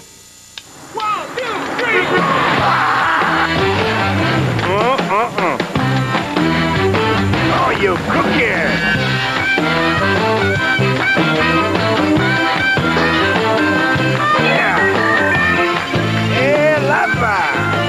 Checker is your one-stop brake shop with a full line of D3 EA certified Ray Vestas brake parts consistent with federal safety standards. More brands, more parts. Checker, the place to start for parts. An innocent drink. I'm not feeling good. A despicable act. She was raped by several assailants. And a deadly overdose. I think it's a rapist again. And now it's murder. All point to one thing. The date rape drug. All the victims black out. Can Walker save a shattered girl? I'm gonna catch these guys. From a gang of rapists. I don't have enough evidence to arrest you, but I will. On the next. Kill the girl. They got no case at all. Walker, Texas Ranger. Tonight at 10 on WB61 and Cox Cable Channel 6. Rattlers by a 10 spot at the half, 27-17 over San Jose. Let's take a look at our WB61 fantastic plays of the first half. 3-0, San Jose had the lead when Donnie Davis goes to double trouble Randy Gatewood. Quick slant play. Jerry Reese got beat on the inside move by Randy Gatewood. He took it in for 6. Scott Wood looking for the mighty might, Shalon Baker. Shalon Baker missed the first 2 games of the year with a hammy. He's back strong. He leads San Jose with 10 receiving touchdowns on the year. It was 13-10 Rattlers after the first quarter. How about a little screenplay to one of the top linemen in arena football, Sam Hernandez? Yeah, but the reason Hernandez is one of the top linemen is because how he rushes the passer, not how he receives the ball. A nice play by San Jose. And how about the play of Bob McMillan of late, coming up with yet another sack?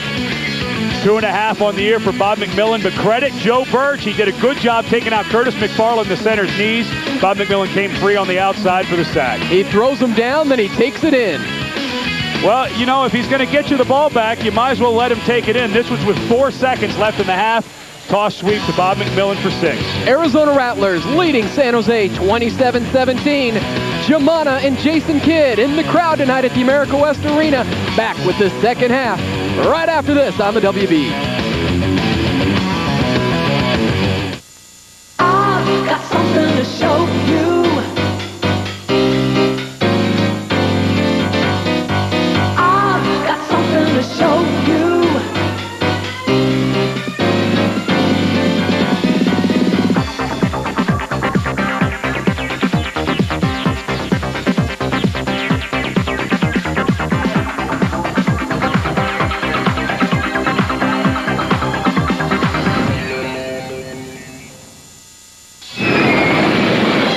During Adventure 99, buy a Dodge Intrepid, and Dodge will give you your choice of $1,000 cash allowance or a super vacation package worth up to $1,800 at the new Universal Studios Islands of Adventure theme park in Orlando, Florida. Or a vacation package at Universal Studios Hollywood. It's the adventure of a lifetime, and we have the rides to prove it. See the friendly Dodge dealer near you. Welcome to Cost Cutters. How can we make your hair look great today? Is your look?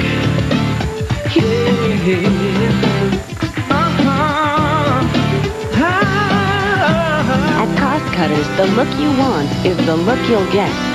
It's your look. So visit Cost Cutters today and tell us, how can we make your hair look great?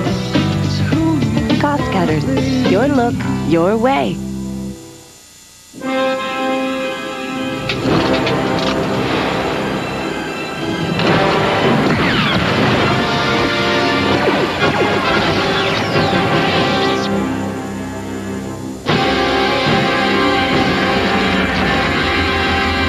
You're a real colonel, right?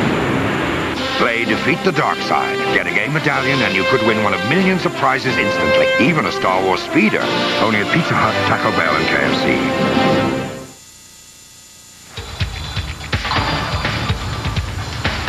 The WB61 Kids Correspondent. Brought to you by the Arizona Tobacco Education Prevention Program. Hi, I'm Ariana from Kids Club 61, and my question is for Tony Henderson. Tony, last year in a running play, you got knocked over the boards and into the stands. What happened in the play, and how did it feel? Thanks, Ariana, for the question. To talk about last year against Grand Rapids, Coach White dressed 2 fullbacks. I was one of the linemen, and they told me during pregame that one of the fullbacks got hurt had to go to fullback. So late in the game, I go to fullback. We were just trying to run out the clock. It was pitch 37 to the left side. I'm running out there just trying to stay in bounds to get a couple yards, keep the clock running. And the guy got up under me, got me over the boards. Somebody took the ball from me, got a beer poured on me, and everybody laughed at me next day when we watched the film, but that happened. At least I got the ball. The WB61 Kids Correspondent, brought to you by the Arizona Tobacco Education Prevention Program. Tony Henderson going over the boards in Grand Rapids. We saw just about everything else here in the first half. Ed Cunningham, as the Rattlers have a 10-point lead heading to the third quarter. Tony Henderson, I don't think he's going to see any time at fullback tonight, though. We're pretty well stocked with Bo Kelly and Bob McMillan on hand. Well, knock on wood, Matt Anderson, the trainer last year, was the busiest man in all of Phoenix. Had about 5 guys go out with season-ending injuries. 2 of them were fullbacks. That's why Tony Henderson had to go in as a fullback against Grand Rapids. He actually ended up having a pretty good game. Rushed for 27 yards on 5 carries. You would expect the lineman to run pretty hard, though. If you say, hey, guess what, Tony? You get to play fullback in the second half. Really? Oh, you're joking, right, Coach? Steve Felice gets things started here in the second half. High off the net, into the hands of Pappin. Pappin puts a knee down and is swarmed on at the 11-yard line. Joe Birch on top of him, along with Bob McMillan and others. 16-yard return for Stevie Pappen. Great job by the Rattlers coverage so far tonight. Steve Pappen, the most dangerous return man in the Arena Football League with 4 touchdowns on kickoff returns. But Joe Birch had himself a great first half. He needs to keep that energy level up through the second half. Very difficult when you're a big guy. You have to go both ways. But he was a terror up front for Arizona in the first half. And this San Jose offense has really been struggling. Their last 2 games, they have not even reached 40 points. They have 17 in the first half here tonight. Shalon Baker goes airborne for that first down reception, and he's taken down just shy of midfield. And guess what? Scott Woods lifting himself off the turf thanks to Bob McMillan and Joe Birch again. Here comes Bob McMillan rushing on Chachere. Joe Birch gets tackled basically from McFarland, and they do the sandwich crunch on Scott Wood. He's got to be getting sick of this, Tom. He was able to get that ball off to Baker for the first down, though. You're right, he's sick of it. That's the 5th hit, and the 5th time he's been taken down to the carpet. 1st and 10. Pappen in motion. They'll hand it to Pappen, the team's leading rusher.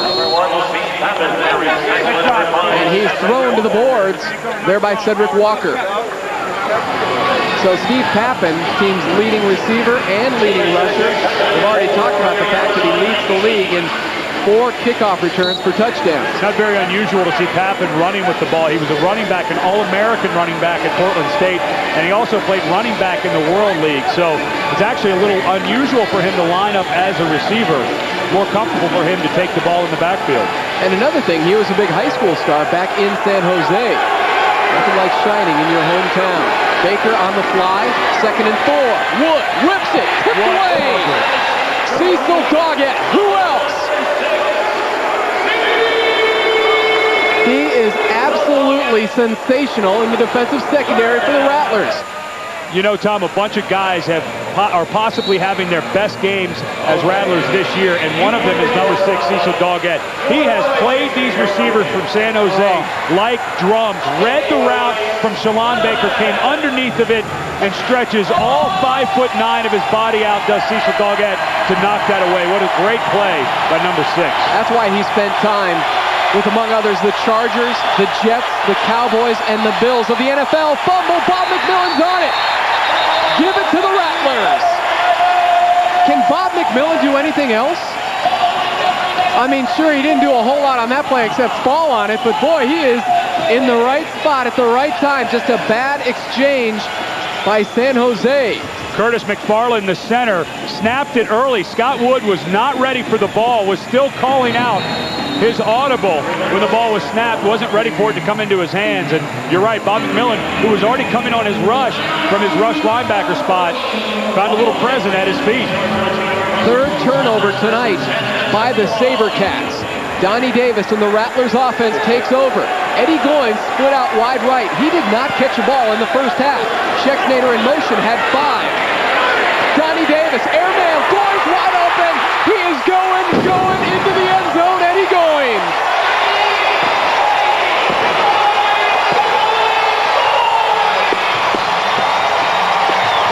And it sounds like Jeff Munn, the PA announcer, has stolen your moniker for Eddie Goins. I just didn't get my trademark in early enough. No, you didn't. I should have been like Pat Riley. Get it in early.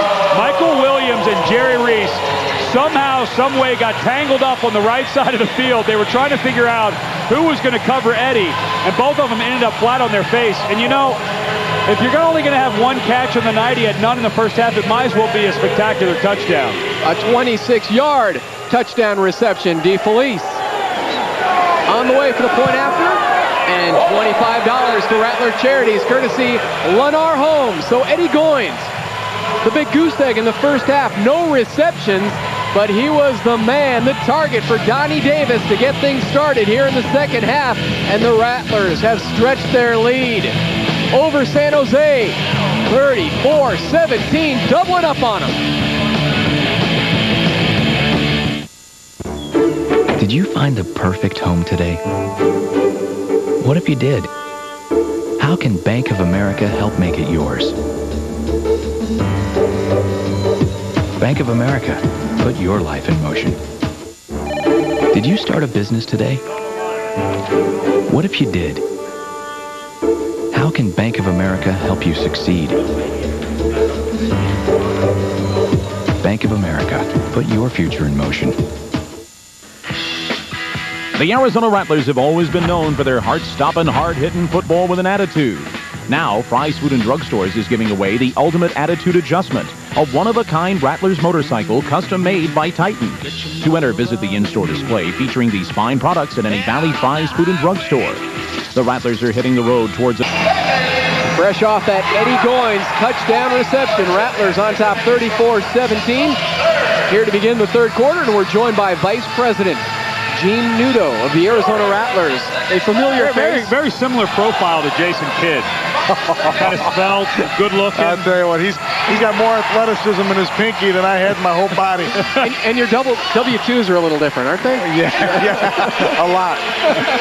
Hey, but listen, if the Colangelos are listening, I can always use more. Yeah, get that plug in. Hey, we got to keep you around. There's far too many franchises coming in and that are knocking on your door. I know that's the case. Arizona's a great place. Why would anybody want to go anywhere but here? Well, it's going to be 106 tomorrow, 107 Monday. There's 107 reasons every day during the summer why I live in Los Angeles. Exactly. There's another seat left on that plane to Manhattan tomorrow. If this game goes the way it's going, okay, you can find me in my pool with a big cigar sticking out of my mouth. Right. You know, Gino, talking earlier tonight, Tom and I were talking, this team really kind of needed a breakout game. They needed some guys to step up. You're starting to get that tonight against San Jose. Well, I mean, this is a very personal game for us because we really felt like we did everything but win the game, and we had a few things go against us that if we had taken care of business ourselves, it wouldn't have been a problem. But it was determined by outside sources, and we get a chance to even it up tonight. Stevie Pappen on the return. Boy, he is fast. Flag is down. Pappen is down at the 12. But boy, he just gets those motors running. You know, you guys have had some guys go from this team into the NFL. Why is a guy like Steve Pappen not getting... Number 7 on the return team. Penalty is half the distance to the goal. First down. Shalon Baker called for the hold, but a guy like Steve Pappen, I mean, explosiveness like that, you got to think somebody in the NFL's got to give him a shot at some point. Well, he's got such quick feet. You know, I keep looking at him and thinking what a great halfback he would be. You know, most of the receivers, him and Baker, really, they're halfbacks converted into receivers. They're not great route runners, and that's why we're able to cover them a little better down the field. But, I mean, the kid is so explosive. Will that alliance with the NFL create more opportunities for these players? I don't think so. I think our league is an entity unto itself. Scott Wood airmailing one to Shalon Baker. Flag is down, and Baker's into the end zone. The flag is down in the vicinity of Cecil Doggett, who is covering Reese. And Shalon Baker was on the fly, took in the touchdown pass, if it stands. Excuse me, Tom. Cecil Doggett. Number 6 on the defense. The penalty is declined. Touchdown. Cecil Doggett made contact more than 5 yards down the field, but there we see Eddie Goins out covering. Gino, there's the illegal chuck by Cecil Doggett about 11 yards downfield. Is that because now basically you have 2 offensive specialists with Goins and Calvin Schick-Snyder back? Yeah, Eddie's making that transition now to the 2-way. He's done a good job in practice. Obviously, he got his feet put to the fire in his first play out there tonight. It was a great throw and catch. Huerta has not missed a point after all season. He's actually eyeing the AFL record by Steve Viditek. And Huerta is still perfect on point afters. Viditek hit 62 in a row back in 1997. Huerta now 48 of 48. 10.5 to go here in the third quarter. And San Jose, courtesy the Wood to Baker hookup, torching Mr. Goins. Back in it, down by 10.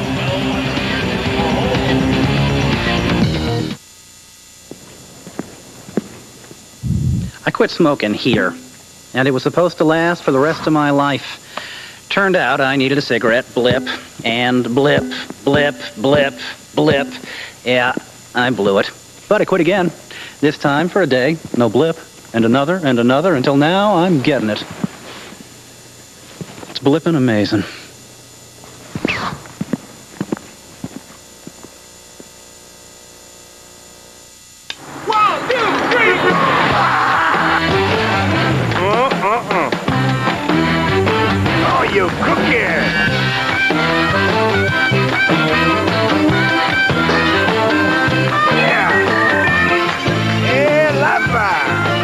Checker is your one-stop brake shop with a full line of D3 EA certified Raybestos brake parts consistent with federal safety standards.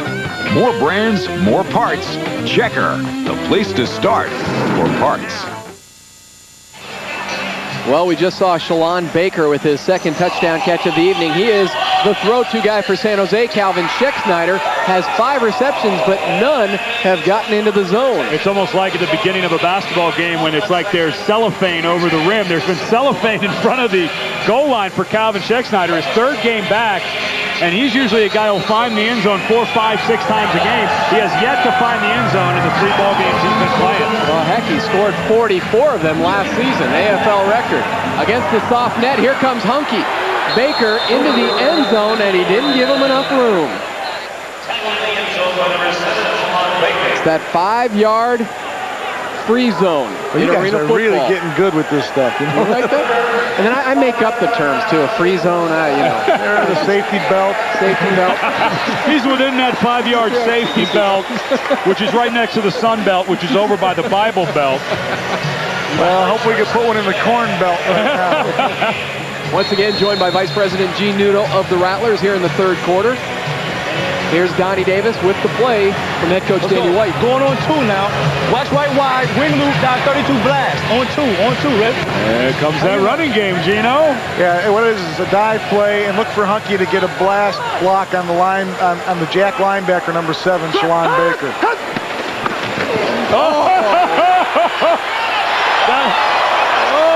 Big Mac rolling. Was that a blast block or was that a blast block? I hope on that replay we get a look at that because Gene Nudo was right on the money. Hunky just leveled Shalon Baker to free up Iron Mac. Hunky Cooper comes in motion and shoves Shalon Baker up underneath the block of the onside guard. And why don't we just give it the stinger of the game? Gene Nudo had it pegged. Hunky Cooper on the ISO cam. Hi, how you doing, Shalon? I'm Hunky. Have we met before? Truly Nolan, your hometown exterminator. 1st and 10 after another Big Mac run.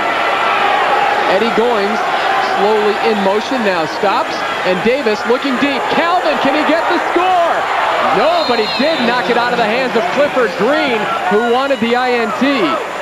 You know, I realize Donnie probably wants to help Calvin get his first touchdown, but when you look over and Clifford Green is all you see, that's a tough ball to feed in there. I mean, Green was step for step with Calvin the whole way. Good job by Calvin of knocking that ball out late because that's an interception all the way. How about a face mask, too? I don't know. I didn't see a face mask there. I thought Calvin did a nice job of breaking the play up. Were you guys in San Jose last time we played these guys? I think we were. Yeah, you can get a few of those back and still be on the negative side of that. It's the same crew, too. Oh, Lord. Donnie on 2nd down, steps up from the pressure, hits Eddie Goings on the numbers. And Eddie to the 9-yard line of San Jose.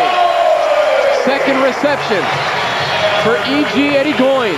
You know, Gene, these are the types of plays when you watch Donnie Davis start to mature into the quarterback that you guys know he can be. These are the types of plays that really have to get you excited about him. Well, that's a composure play. I mean, Hernandez had him by the elbow. He stepped up, and Goins ran a nice hook route and, came back for the ball a little bit. It's great. But that's the athleticism of a Donnie Davis. You know, Cedric Bonner, one of the best quarterbacks, if not the best to ever play the game, but didn't quite have the feet that a Donnie Davis has. That's the difference between the two. But Donnie's settled down a little bit. Donnie's not in a big hurry to run all the time now.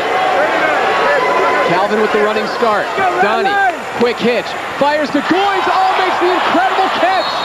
Loses it out of bounds, but how did he grab that with his left arm? You know, Tom, I think the official made the right call. Although Eddie Goins never pulled that ball into his body, he had control on it, control of the ball as he held it against his hip, and then it got knocked out of bounds on the 4-yard line. I believe it's a proper call by the official. We'll take a look. Behind his back, one-handed. Even though he never brought that ball in, he had control of it against his hip. An excellent call by the official on the sidelines to give Eddie Goins that catch. So it will be 2nd down and 3 after Eddie's 3rd catch here in the 2nd half, in the 3rd quarter to be exact. Rattlers have been going to the rush inside the 5-yard line. They've got Iron Mac in the backfield. The pinch, though, to Hunky Cooper. Flying in for 6.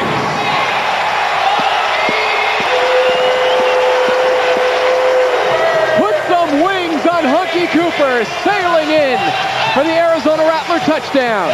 You know what I love to see, Gino? We had the blast play earlier where Hunky Cooper gets through a great block for Bob McMillan. Now it's McMillan's turn to throw a great block on the goal line. Hunky Cooper goes right over the top of his blocking back. You guys have to be so excited about how Bob McMillan's been playing for you. Oh, Bob's really come into his own. You know, this guy's had 2 knee reconstruction surgeries. He's gone back to Chicago, reinvented himself 2 straight years, really. DeFelice nails the extra point. Plus, I'm told he has a minor tear in his knee once again. He's really playing with yet another knee injury. Took a little blood out of there this past week, but you got to kill him for him not to play.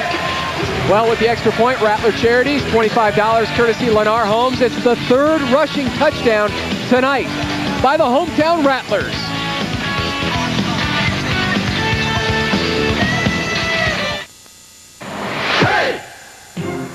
Excuse me, Wyatt? Yes? Can I get a bite of that Subway foot-long sandwich? No. Okay. Big appetite? Go to Subway. Our footlongs are meals in themselves with your choice of meats and veggies. They're bigger than any burger. Stop by Subway's Sunday Yard Sale. For a limited time, get 3 regular footlong subs for only $9.99 every Sunday at Subway. Subway, the way a really big sandwich should be. Rattlers on top, 41-24. Hometown crowd getting fired up here at the America West Arena, and WB61 brings you these live action heroes, the Rattlers, once again Friday, June 25th from Music City, Nashville. Ed and I will start the festivities at 5:30 right here on the WB, the Rattlers and the Nashville Cats. This is key right now. The captain's most dangerous off the nets. Wow, and he catches the side of the netting, does DeFelice, and Papin just runs out of the end zone. And a flag down. It's going to be on Papin. He's got to make an effort to run the ball out. He went right out the back of the end zone with it. It's going to be a half the distance penalty. So they should mark it at the 2.5-yard line. With illegal procedure, the receiver has to make an attempt to run the kickback. Penalties half the distance. You know, McCabe has got a bunch of laughs out of some of these calls tonight. He's giggling through half of them. Well, I think he can hear Gene Nudo up here one step ahead of the action. And, Gene, you know, you were around when a lot of these rules were made, and I agree with this rule. I mean, keep the game exciting. Hey, let's see if something can happen. It's one of those rules that says, hey, this game is for the fans. Let's at least try to get the ball out of the end zone. Well, that rule and the rule that you have to hit the net on a kickoff or the ball comes out to the 20-yard line. The people came to see these monstrosities in the end zones come into use. Wood from his own end zone steps up, fires a BB. Cecil Doggett knocks it away. Is that defender something special? Hey, guys, up until game time, he was iffy if he was going to play tonight. Isn't it funny? It always happens like that when a guy looks like he's hurt and he comes out and plays the ball game of his life. What do you have, a hangnail or something? I mean, if he's having one of the best games I've ever. I mean, listen, here's a guy who's probably going to be all arena this year, and if he's not, it's a crime. But this is the best. I mean, you don't get better defense than this. He doesn't grab the receiver from behind. He just extends that left hand. I can't believe there's anything wrong with this guy. Third pass breakup tonight for Doggett. Short hitch. Papin in the open field. He is struck by Darryl Rogers, the former SaberCat. Oh, it's just a crime that we've already given out our stinger of the game. Gino, it's a lot of fun. You know, you can almost sense the players starting to feed off of this crowd. Darryl Rogers coming from his linebacker spot and just cleaning Papin's clock. That'll be a lot of fun with the crowd getting into it, you know, and these players starting to feed off of it. First reception for Papin tonight. Amazing statistic. Wood looking for Reese. Broken up. Boy, did Carlos Brooks. No, he got away with a hold on about the 5-yard line. I didn't see it that way, Ed. Imagine that, Gino. You won't see it at the end of the play, but before the end of the play, before the play on the ball on about the 5-yard line, Carlos Brooks kind of had himself spun around and grabbed a hold of the jersey of Jerry Reese. The officials didn't see it, but again, you said it's the same crew that you guys had up in San Jose. They're still, they don't see a lot of stuff, don't worry. You tell your DBs just grab onto a jersey. Wood overthrows Tommy Jones. Mike Jones, check that, second-year player out of Trinity. Mike Jones from his fullback position. Scissors pass. Matt Eller was released, though, from his responsibility released. Mike Jones got into his route, and Eller made Scott Wood overthrow that, getting that 6'6" hand up in the air. Hey, Ed, how about this crowd? I mean, is this unbelievable? Are these people into the game? Well, the team, Gino, though, this really, like I said, this is one of those breakout games for your team. They're starting to lay the wood a little bit, starting to put the pads on some people, and I think the fans are feeding off it. Wood on third down. Baker can't hang on. That's an accumulation of those hits now. Yep. Guys are starting to look around. It's a beautiful thing. There's that crowd that Gino was alluding to, the Rattler crowd, number 1 in the AFL in attendance this year. They're loving every minute of it. Listen. Oh, those are the feet of Cecil Doggett that Shalon Baker heard coming. You know, you can't listen for footsteps. You got to just bring that ball in. 42-yard field goal attempt by Huerta, who's already kicked a 50-yarder here tonight. They were the first 3 points of the game. From 42 yards, Huerta, wide left, and shakes off the net. And shakes down at the 1. Making the stop, Shalon Baker. So with 2:01 to go here in the third quarter, the SaberCats trailing the Rattlers 41-24 as they still are looking for their first ever win at the America West Arena. They've been shut out their first 3 attempts. 4th game here in downtown Phoenix. Hey, an arena ball field goal is just like a stop. I mean, even if the guy would have made it, it's no big deal. It's only 3 points. Especially when you're leading by 17. So Donnie Davis in the Rattler offense takes over from the 1. It's Darryl Rogers who laid that hammer down on defense in motion. Pump play, Donnie goes the opposite direction. He's got Gatewood. Good by Randy.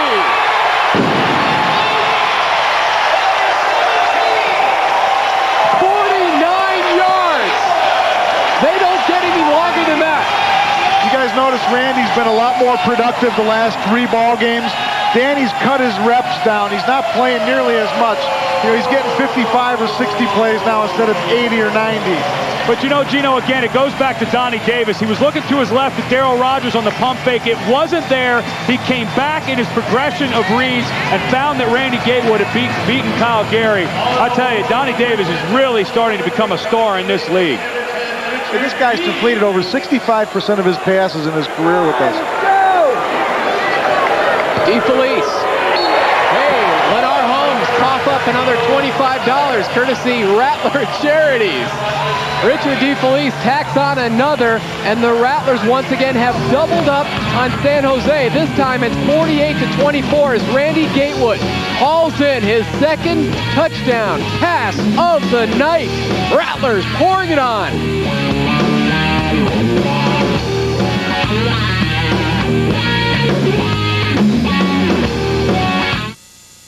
Coop's not respecting the ROTC. Tearing the salute. And now he wants to outmaneuver them. I bet we can beat you in any war game, any place, anytime. The opposition is determined. We've been drilling since 0500. It's 5 o'clock in the morning, Urban. And the Cooper Corps is pathetic. Oh, you smiling? Give me 5. But a last-ditch ambush could save the day. We about to win. Hang in with Mr. Cooper. Tonight at 11:30 on WB61 and Cox Cable Channel 6. Ed Cunningham used to be in the rug business. I think that gentleman Hey, what just used to be? We're still in the rug business. Oh, that's right. This guy looks like Austin Powers. He's got that shag rug on his chest. Shag, baby. Gino, I didn't know you had relatives coming to the game tonight. You gave him some good seats. Donnie's really starting to pour it on here in the second half. 4 of 502 yards, 2 touchdowns, 49-yard touchdown. Well, you can't throw him any further than that. And here comes DeFelice with the Rattlers leading by 24. They've gone on a 35-7 scoring binge. Fumble, Gatewood, touchdown Rattlers! That's why in arena football they tell you never blink. What a tough break for San Jose. I really feel bad for them. I've been living with this thing for 4 weeks. Yeah, I bet you have. Now, Gino, I'm going to test your knowledge. What's the quickest a player has scored 2 touchdowns ever in the Arena League time off the clock? That was 1 second, 2 touchdowns for Randy Gatewood. He has a 49-yard touchdown reception. And right here, the clock starts. 1001, he's in the end zone. 1 second off the clock, 2 touchdowns for Randy Gatewood. It's a beautiful thing. Not even a fumble. It just came hard off the net. And Gatewood right there to scoop it up. Part of the rewards of playing both ends in arena football and special teams. DeFelice, as the buzzer sounds in the third quarter. What a quarter it was! The Rattlers go on a 42-7 binge on San Jose and have closed out the information that affects all of us. We're the only live, local, 24-hour radio news source. If it's happening in the Valley, in the nation, in the world, we're on it. KTAR is the place to get the latest news. And you can talk about it. Immediate, interactive. News Radio 620 KTAR, the first name in news. Heading to the fourth quarter with the Rattlers on top 55-24. Subway's game summary. Subway, the way a sandwich should be. Be careful. Bob McMillan might get Iron Man of the Week again. He's having another great game. Running the ball, the Rattlers have trounced the SaberCats. 66 yards, averaging over 5 yards per carry. But we got to go back to that karma thing. We remember a few weeks ago when San Jose got away with a few calls. Arizona gets away with one here. Watch the spot shadow. Ball kicks off the railing behind the net. It is supposed to be called a dead ball. It comes out hot. Randy Gatewood goes in for 6. Right, Gino? Ed, I don't see it that way. I had a feeling you would say Hey, don't rule out Randy Gatewood, Friarman. He's got an interception. He's got a couple touchdowns. He's got a fumble recovery for a touchdown. Hey, I got to go with the ex-lineman, okay? I got to stick with what works, Gino. Spirits are soaring here as we begin the fourth quarter. DeFelice, nice airtime. Oh, and through the uprights. He splits the uprights on the kickoff for the touchback, and San Jose will take over to begin the fourth at the 5. Hey, this quarter right now is the payback quarter. This is when you dip your helmet into their heart and find out what's in there. You know, the defense at times this year for Doug Kay has just looked spectacular. I mean, you got guys, Cecil Doggett has really played spectacular. Maybe solidified himself as an all-arena pick tonight here. But, boy, this defense could really step it up and lay the wood to these guys, like you just said. Scott Wood, 9 of 22 here tonight, making 10 of 23 as Doggett with a little paddage on Baker. He was looking for a little wallpaper along the side. You know, you get the sense the way these guys are playing right now, it's like who's going to make the next big play. And that's really, I think, when a team starts to turn the corner, when guys are taking turns and saying, well, look, if I can't make it, the next guy's going to make it. If he can't make it, the next guy's going to make it. It's got to look really good for you up here, doesn't it, Gino? It looks great. They're hustling. They're making plays. We got a good pass rushing group in there right now with Ingram and Sturgis and Birch and McMillan. And those are our best. Again, joined by Vice President of the Rattlers, Gene Nudo, up here in the booth. Tom Leander along with Ed Cunningham. Fourth quarter action, and it's Pappin. He's popped against the boards by Doggett. You're going to have to start charging these SaberCats some advertising fees because they're getting stuck on the wall. Well, I hope they just keep trying to nickel and dime us. Yeah, you know, I was just going to say that, Gino. Harry Juspick, the offensive coordinator for San Jose, obviously has not seen the scoreboard. Hey, guys, keep running out routes all night. Hey, Nick, take it 5 yards a pop all the way down the field. I mean, you got 13:30 to play in the fourth quarter, and you're down by 31 bones. I mean, you got to start throwing it down the field eventually. We mentioned before that San Jose's offense has struggled, not even hitting the 40-point mark last 2 times out. And it doesn't appear like they'll get there tonight as flags are down on that first down play. The pass was completed to Baker, but again, a couple of flags hit the carpet. Hey, is the scoreboard on San Jose's side of the field working? Can they see what the score is? Number 95 on the defense, 3-yard penalty. Repeat the first down. I mean, there's another 3-yard out route to Steve Pappen. I'm starting to wonder if they realize what the count of this ball game is. Well, they want Wilbur Wood over there to get his feet under him. Kerry Wood. Kerry Wood. Oh, jeez. Driftwood. Oh. Splintered Wood. He goes back to the old Chicago White Sox days for Wilbur Wood. As many you know what? Actually, that Wilbur Wood analogy is pretty darn good. He's throwing knuckleballs. He might pitch both hands in his doubleheader. Next, there'll be a quick pitch by Jim Cott. Oh, we could talk White Sox baseball. We'll have some time here in the fourth, Gino. Wood chased down and falls on his own volition at midfield. Hot in pursuit, Tony Henderson and Hunky Cooper. Yeah, but the guy who got a hold of his ankle was Joe Birch, man. I'm telling you, Gino, you've had some guys really step it up tonight. It's going to be a lot of fun for these guys to watch film together tomorrow and see some of the hustle. I mean, Joe Birch, just a great engine. Beats his blocker, goes and chases down, and really, he should be credited with the tackle there. He knocked the feet out from Birchwood. Which 2nd and 1, as Wood now has been taken to the carpet 6 times tonight. The give to Derek Chachere, and he gets the first down, but the clock rolls on. You think San Jose is going to be looking for a new offensive coordinator? You think Darren Arbit could hear me if I yelled across the field? Hey, they don't need any help. They're doing fine. You know, not to change subjects, but with a 31-point lead, next week we go down to Tampa, and I'll tell you, they looked unbelievable this afternoon against Orlando. Their defense has been outstanding. They're holding teams to below 30 points a game. So Danny White will get the test, but the head coach is never satisfied until that final horn ends.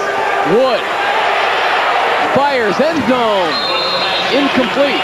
Doggett with the coverage on Jerry Reese. And I'll keep saying it because there he was again. Joe Birch had a big mid-out trying to get the jersey of Scott Wood. There's Joe lined up on the center, Curtis McFarland. Chachere comes in to block him with the fullback. They have just not been able to slow this guy down, and he's been able to do it for 4 quarters. I mean, here's a guy at 290 pounds. His motor's been going since the beginning whistle to the end. Gino, tell me about the quarterback situation. We saw Mark Griebe, who did not put up good numbers last time out. San Jose used to have Ron Lopez. I was impressed with him. Gritty quarterback who's now in Portland. What happened there? Well, Ron Lopez couldn't pass a physical in San Jose. And he wound up passing a physical in Portland, and Portland signed him. Right. Does that mean we need to talk to the San Jose doctor? Time to rehab is what it was. Okay. Because I thought he was just a gritty quarterback. He showed a lot of the same characteristics to me that Aaron Garcia has. Real tough customer, tough cookie who can stay in the box. Not as mobile, but he takes the hits and really was just a tough player. Well, so what you're saying is Number 48 on the offense. Holding on Chachere. Third down.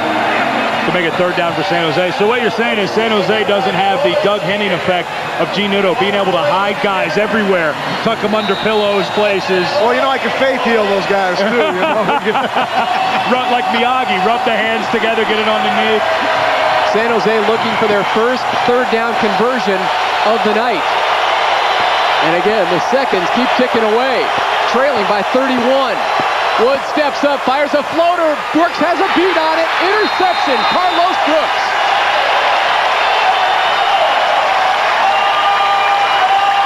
Okay, now we see why San Jose was throwing little out routes all night.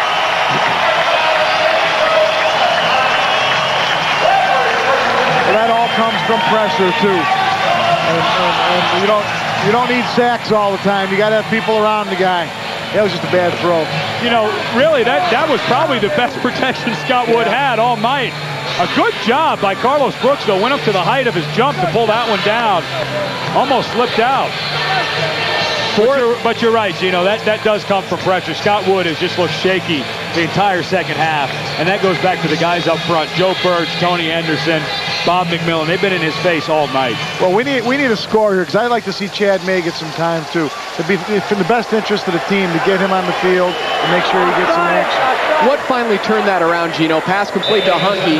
Flags are down. Hunky nearly goes into the front row. But what finally turned it around for Danny White and the coaching staff to say, all right, Donnie Davis, the ball is yours? Well, I just think the way we played like an unsettled team for a while. And whether or not Donnie was clearly above Chad or not, it wasn't the issue as much as let's get this team on the right track and let's go with Donnie. Well, Donnie, you know, it was kind of like that Albany game was a game that Danny said, look, this is your game. Go out and play it. Number 55 on the defense. Hernandez called for offsides, but it was almost like that was the game that Danny said, all right, this is your ball club, Donnie. Go out and prove it. And he did. He had a nice game up in Albany. But I want to make it clear that, you know, Chad May is working his butt off every day. He's a very smart guy. He's learned this game. And I feel very comfortable if he had to play. Donnie's doing a great job. On 2 now. And I'm happy Donnie's doing a screen right to the fullback. On 2. Screen to the fullback. Look for McMillan. He's going to block the end and then peel off and catch the screen. He has Tucker as his tight end. What's your prediction? How many yards? Oh, and Hunky jumped off. No flag. Screenplay to McMillan. Off of him, you little guy. Shalon Baker is kind of I like the way you edited that, you little guy.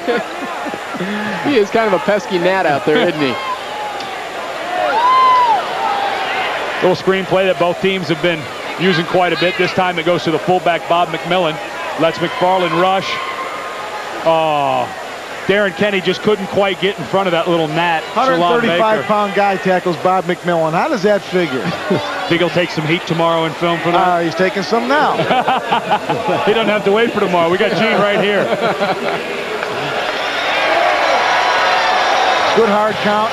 Donnie's doing a good job. You know, that's like having another offensive lineman up there with the hard count. And you know what I like? You know, we've been listening to him all night. When he goes into the huddle, the first thing he says is, guys, on 2, don't jump. Calls the play, on 2, don't jump. So it gets you alert right away because as an offensive lineman, you do start to get into a little rhythm, go on 1 quite a bit. You got to be reminded not to jump. Well, coming off the San Jose penalty, the Rattlers will have it on 1st and 2. 6th penalty of the night whistled against the SaberCats.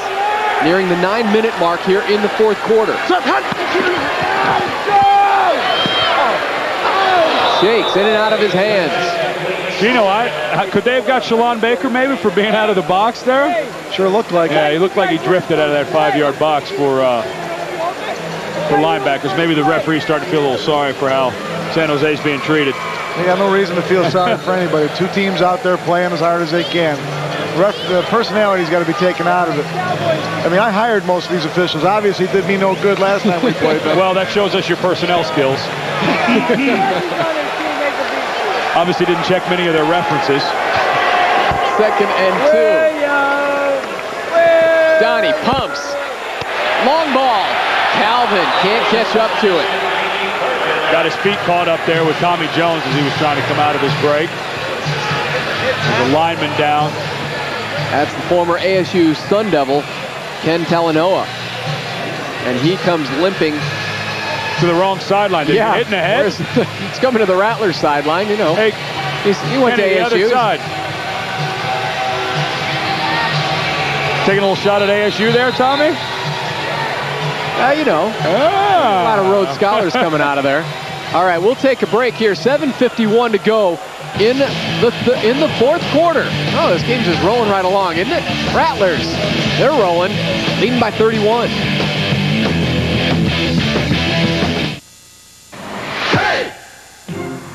Excuse me, Wyatt? Yes? Can I get a bite of that Subway foot-long sandwich? No. Okay. Big appetite? Go to Subway. Our footlongs are meals in themselves with your choice of meats and veggies. They're bigger than any burger. Stop by Subway's Sunday Yard Sale. For a limited time, get 3 regular footlong subs for only $9.99 every Sunday at Subway. Subway, the way a really big sandwich should be. Right now at the Room Store, get store-wide savings and get no interest and no payments till June 2000 on every item at every room. Save on living rooms, including leather and reclining, bedrooms, including Bassett, dining rooms, including Douglas, and every Sealy and Simmons bedding set in every size and every firmness. Save on this 7-piece living room with sofa, love seat, cocktail table, 2 end tables, and 2 lamps, only $7.97. This casual 7-piece living room, only $9.97. Or this designer 7-piece living room, only $13.97. Don't miss store-wide savings. No interest, no payments till June 2000, only at the Room Store. At the Room Store. All right, Lennar Homes with a To the House report. Discover the value advantage of Lennar Homes, and the Rattlers going to the house a lot more frequently than San Jose here tonight. And 4 turnovers by San Jose. Scott Wood fumbled a snap, couple of interceptions, has not had a spectacular night. But it's good to see, still here with Gene Nudo, the Vice President of Player Personnel, but it's still good to see, Gino, that your team has taken those turnovers and done something with them tonight. 16,000, excuse me, Gino, as we take a look at the crowd. 16,303 packing in to the America West Arena. Number one in attendance, the Rattlers and their fans and those four dudes with the fros. Man, I tell you, I'd kiss every one of them right now. I'm so happy that this crowd turned out. Their energy really helped our team. Start to your left, There's please. a problem, Gino. They wouldn't let you kiss them. That's true. I'm just trying to say I'm happy, okay? I love you, man. What? No, now, let me ask you, would you kiss him? No. Come on. Be honest. Oh, look at this. Oh, I don't think he played volleyball. He's got the 5-head going, too. Oh. Watch out, those spike things will pop that. Look at the froze on the down markers. They are everywhere. Okay, the pro guys have taken over the arena. They have their own website, I'm told. That's a rat tail waiting to happen. They got one guy with a white fro said he had an allergic reaction to milk. I swear to God. There he is. There he is. That doesn't look like that's the only thing he had an allergic reaction to. Who's got the time, by the way, to put the face and the fro on the down marker? Donnie Davis, he goes down. And it is the man who was down on the field before we left, Ken Talanoa. I guess Kenny's feeling okay now. Well, faked it. Yeah, that's the old pump fake. Oh, I'm hurt, and then he goes 100 miles an hour the next play. Donnie looking downfield, Darren Kenny fighting with Talanoa. Talanoa just reaches right around Darren Kenny to get a hold of that jersey. That's only the second sack allowed by the Arizona Rattlers, and they are number one in the league in fewest sacks allowed. But Talanoa snuck in there. Now, I hate to jinx you here, Gino, but there's one way Steve Pappen has not scored in his Arena Football League career. Do you know how that is? I don't want to talk about it. On a missed field goal return. 58-yard attempt comes up a couple yards short. Here comes Pappen. All right. How about Mark Tucker, 300 pounds, running him down from the inside out?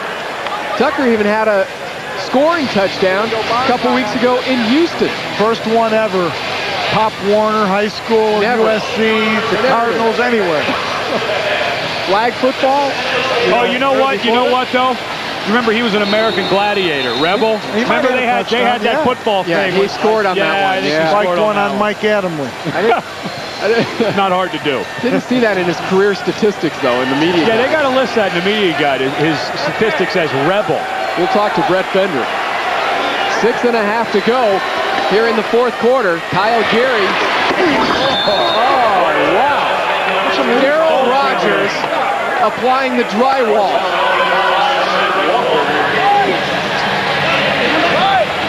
When they come out to fix this, to take the field up for the WNBA, they may find somebody stuck behind that room store sign.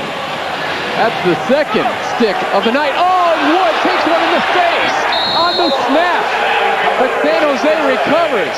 Oh, it's getting ugly for the SaberCats. Right in the mug. This is a replay that we're going to want to see at least 2 times over. If I'm Darren Arbett, I'm going up to the official and saying, hey, guys, could you speed the clock up a little bit? You know what, though? Oh, it's off the shoulder pad. You know what, though? He gave the center the foot. When he raises the foot, it says, I'm ready for the snap. And he never watched the center. I'd have liked to see that ball stick in his face mask.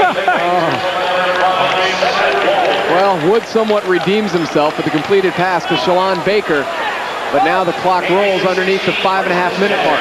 For those people who don't remember what happened in San Jose a few weeks ago, there was 3 horrendous calls at the end of the game that went against the Rattlers.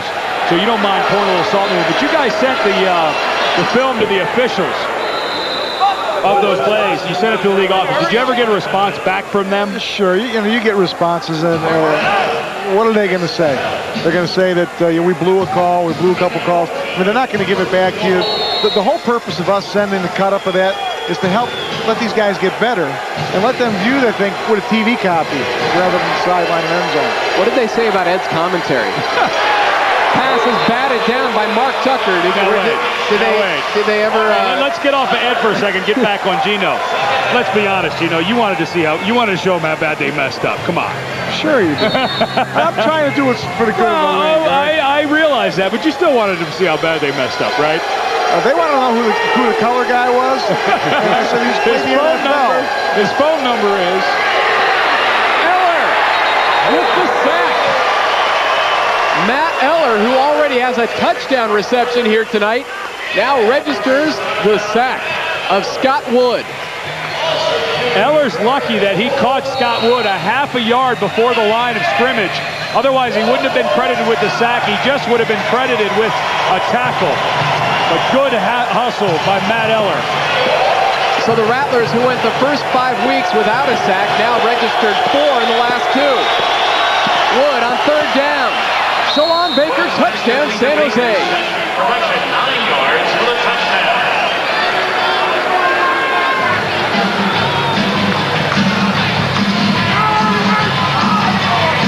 Well, you're still up 25, so, I guess you can't be that upset. Well, I mean, the rules are all geared to offense, okay? People are going to score. And you can see San Jose rushing onto the field as the clock continues to tick, even after the touchdown pass. They won't stop it till it hits the 1-minute mark. Huerta remains perfect on point afters in 1999. But San Jose is coming up quite a bit short of the Rattlers. 3:10 to go here in the contest. Despite the Shalon Baker touchdown reception, Rattlers firmly in hand of this one, 55-31.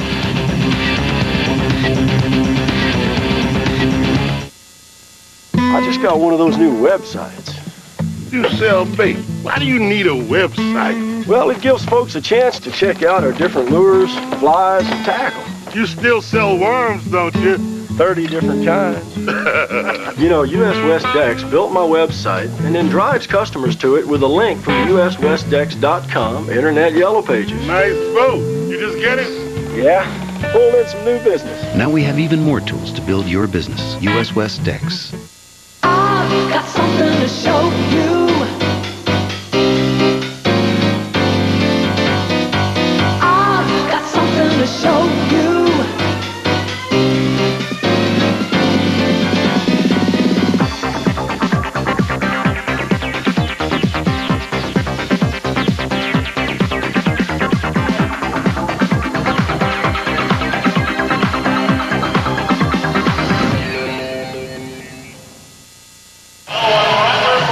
Rattlers eyeing their third consecutive win, leading 55-31. They'll play their next 3 on the road and then return back to the America West Arena Monday, a Monday night game, July 12th against the Florida Bobcats and their head coach Bruce Hardy, the former assistant of the Arizona Rattlers. Don't forget, it's an early start, 6 o'clock on Monday night, July 12th.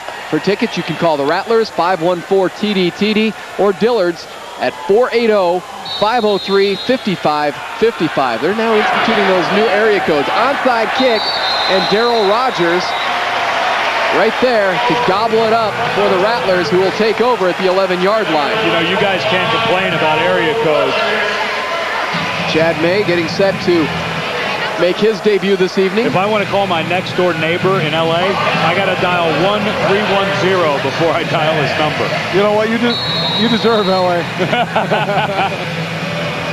Donnie came out in the second half. He was 10 of 20 in the first half. Played well in the second quarter, not so well in the first, and really had himself a great half, and he takes the bench, and now Chad May gets to come in on relief duty. And if you're Donnie Davis, you like seeing Chad May come under these circumstances, not the way it happened a few weeks ago. So Chad May in and scores to Calvin Schexnayder. His first touchdown reception of 1999. Oh, a little love that Calvin has for Chad May. You think Cal's going to say something to Donnie Davis? Oh, yeah. Hey, Donnie, I've been open all night. And I took the backup guy to get me my first touchdown. And it has been a while since we've heard this played over the PA at America West Arena. Oh, Mayday put it in there, too. Oh, I don't think there's ever been any question about Chad May's arm strength. 240 pounds. He's got a rocket strapped to his shoulder. That's why I like him. Everybody asks who's the skinny guy standing next to me. Police boots it through. Another $25 to Rattler Charities, courtesy Lennar Holmes. Calvin Schexnayder, last year's AFL Offensive Player of the Year, makes his first touchdown reception of 1999 in game number 7. Hey, Tom, do you think Lennar Holmes had any idea how many points were scored in the Arena League before they decided to give $25 on every field goal? We didn't tell him. Yeah, the average game's about 14 to 10. Yeah. Typically. Want to see if that contract's renewed next year. Grinding it out. It's, 3 yards in a cloud of dust in the Arena Football League. Hey, don't forget that the Phoenix Mercury will be making their debut here at the America West Arena on Monday, and then on the WB Saturday, June 19th, 1 week from tonight, as they host the Cleveland Rockers at 7 o'clock on the WB. Gino, I heard they got this new hotshot play-by-play guy to do those Mercury games. Really? Yeah. Some guy they brought in from the outside, Leander or... That's him right there, that guy with the pro. The Mercury's going to have a great team. We share offices with them. And they got a wonderful assistant coach, Howie Landa. This guy is a piece of from work. Las Vegas. He's probably good friends with Hunky Cooper. He brings the Krispy Kremes in every day. Yeah, us East Coast guys know all about the Krispy Kreme. How about Richard T. Felice? Even the kicker's jacked up. Man, the testosterone is boiling over tonight. Now, I think the biggest difference tonight for the Arizona Rattlers, correct me if I'm wrong, you guys went away from the house brew and you're now serving Starbucks in the locker room. Because there's a lot of guys hopped up on the bean tonight, Gino. Man, I couldn't believe it. You're serving like double, triple lattes or something, whatever, in the locker room instead of the regular house brew. We don't know about that. We're in Phoenix. You live in L.A., okay? We don't know about these double lattes and all this stuff. There's Shake, 6 receptions tonight for Calvin. Sure, he went to the locker room with the ball. Yeah, put that one in his locker, save that as memento. First touchdown catch after 44 last season. Woods pass, knocked down by Kelvin Ingram. Ingram almost palmed that ball, brought it in for an interception. Kelvin's still looking for his first sack this year after registering 4 last year with Orlando, helping to lead them to the Arena Bowl title. They had that nice article on Kelvin today in the paper talking about his acting debut on Any Given Sunday with Al Pacino, Cameron Diaz. Hanging with Al, how about it? I know. How about hanging with Cameron Diaz? I'd rather hang with Al. Yeah. Is that the way you see it? Okay, Gene, it's been great having you in the booth. Beat it. Hey, Gino, to steal a line from you, I don't see it that way. Yeah, he knows his wife's at home watching this game. Well, we've hit the 1 minute mark, 59 seconds to be exact. Danny White, they're going to pick up yet another win, 3rd all-time winningest coach in the Arena Football League. That's the face we expect, Tom, that kind of sourpuss from Danny early in the second quarter. He's giggling inside so much. Hey, it showed her in the second quarter. He let one slip out, and we caught it on film. I don't know who's smiling more, Danny White or Todd Shell, who is up in the bird's nest, probably on his way down. Cherry Reese sticks it into the face of Henderson, who now sticks it back in the face of Reese. And these two teams that are arch rivals continue their dialogue, even though the final outcome has been determined. Hey, Gene, what are the chances we could get rid of this 1 minute timing rule for the last 53 seconds? Go back to the running clock. Didn't have to smear the queer rule? I don't know. Oh, how about Stevie Pappin with the touchdown catch? He's got some numbers to still put up. Hey, he's a quality player. He's probably the most explosive player in the league. Came into the game with 5 touchdown receptions, and there's Todd Shell. He's actually up on the big screen. You're pointing at the wrong monitor. Todd Shell has made his way back down to the Rattlers bench, the former San Jose head coach. I thought we were doing radio. You've done that. You've done everything this year. But Steve Pappin, 6th touchdown reception of the season. San Jose got rid of Titus Dixon, who was a heck of a ball player for him. And, then you look at a guy like Steve Pappin, you start to maybe think, well, this guy's probably better. I think Stevie's a better player. Titus Dixon was a good receiver within 5 yards of the line of scrimmage. He couldn't really get down the field that well. San Jose for the 2-point conversion. Smothered. Scott Wood. Kelvin Ingram. First sack. They give out the sack on the two-point conversion? Nope. Unfortunately not for Kelvin. There's Todd Shell watching his former team, the San Jose SaberCats, get pasted here tonight at the America West Arena. 62-37. San Jose still trying to get to that 40-point mark. Rattlers will try and run out the clock when we come back.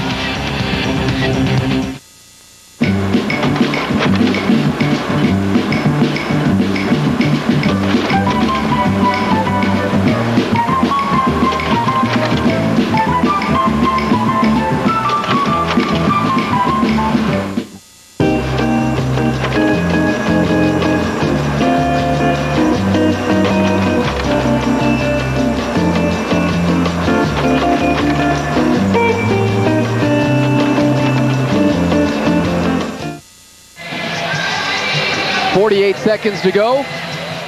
Here to the final buzzer. Hey, you know, Tom, one thing that the Rattlers have to be careful about here, they have to win by more than 5 points to avoid a tiebreaker. So, you know, they got to make sure with 48 seconds left. I'm sorry. Trying to make a little drama. Yeah, but we never dreamed the game would be at this. You know, you come into a game knowing you got to do it by 5 points. That adds pressure to you. Right. Rattlers anticipating yet another onside kick by Huerta. Oh, he rolls this one to the 10-yard line. Scooped up there by Eddie Goins. That ball never left the turf.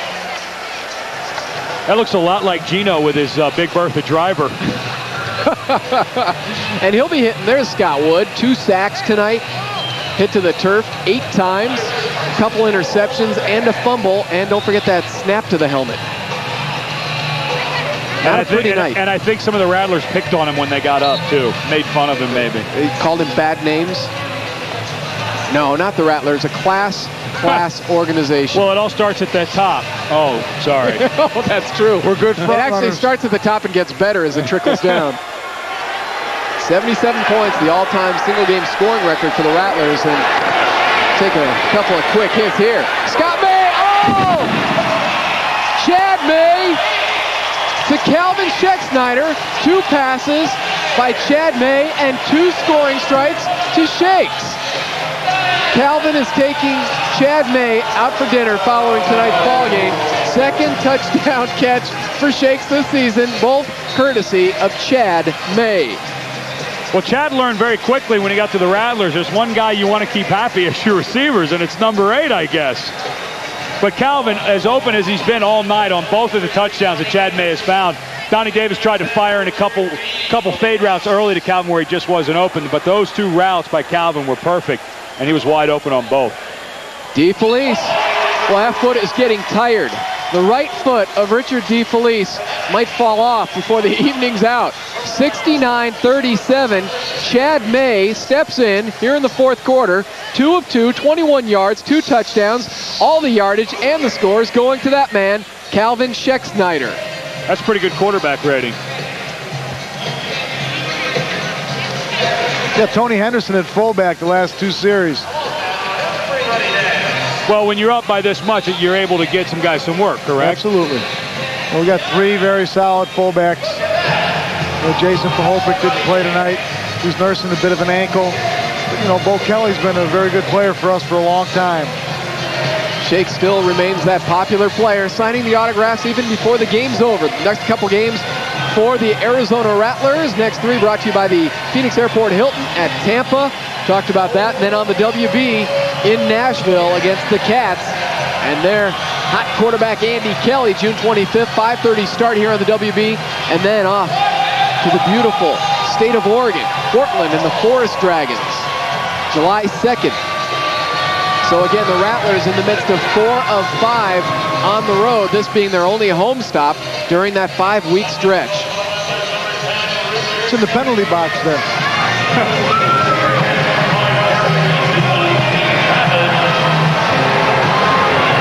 DeFelice, after kicking one over the net, off the net, into the hands of Pappin.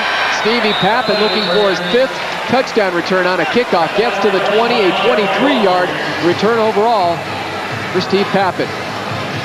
Again, he came into this game #1 all-purpose yardage player in the Arena League, averaging over 210 yards per game.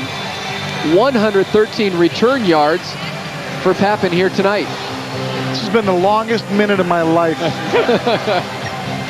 He has broken that 200-yard barrier. He actually had that streak going. 24 straight games of 200 yards plus all-purpose, and that ended 2 weeks ago. Scott Wood, the drifter, the driftwood, untouched into the end zone. I would say that was a little miscommunication between Pappen and his quarterback Wood.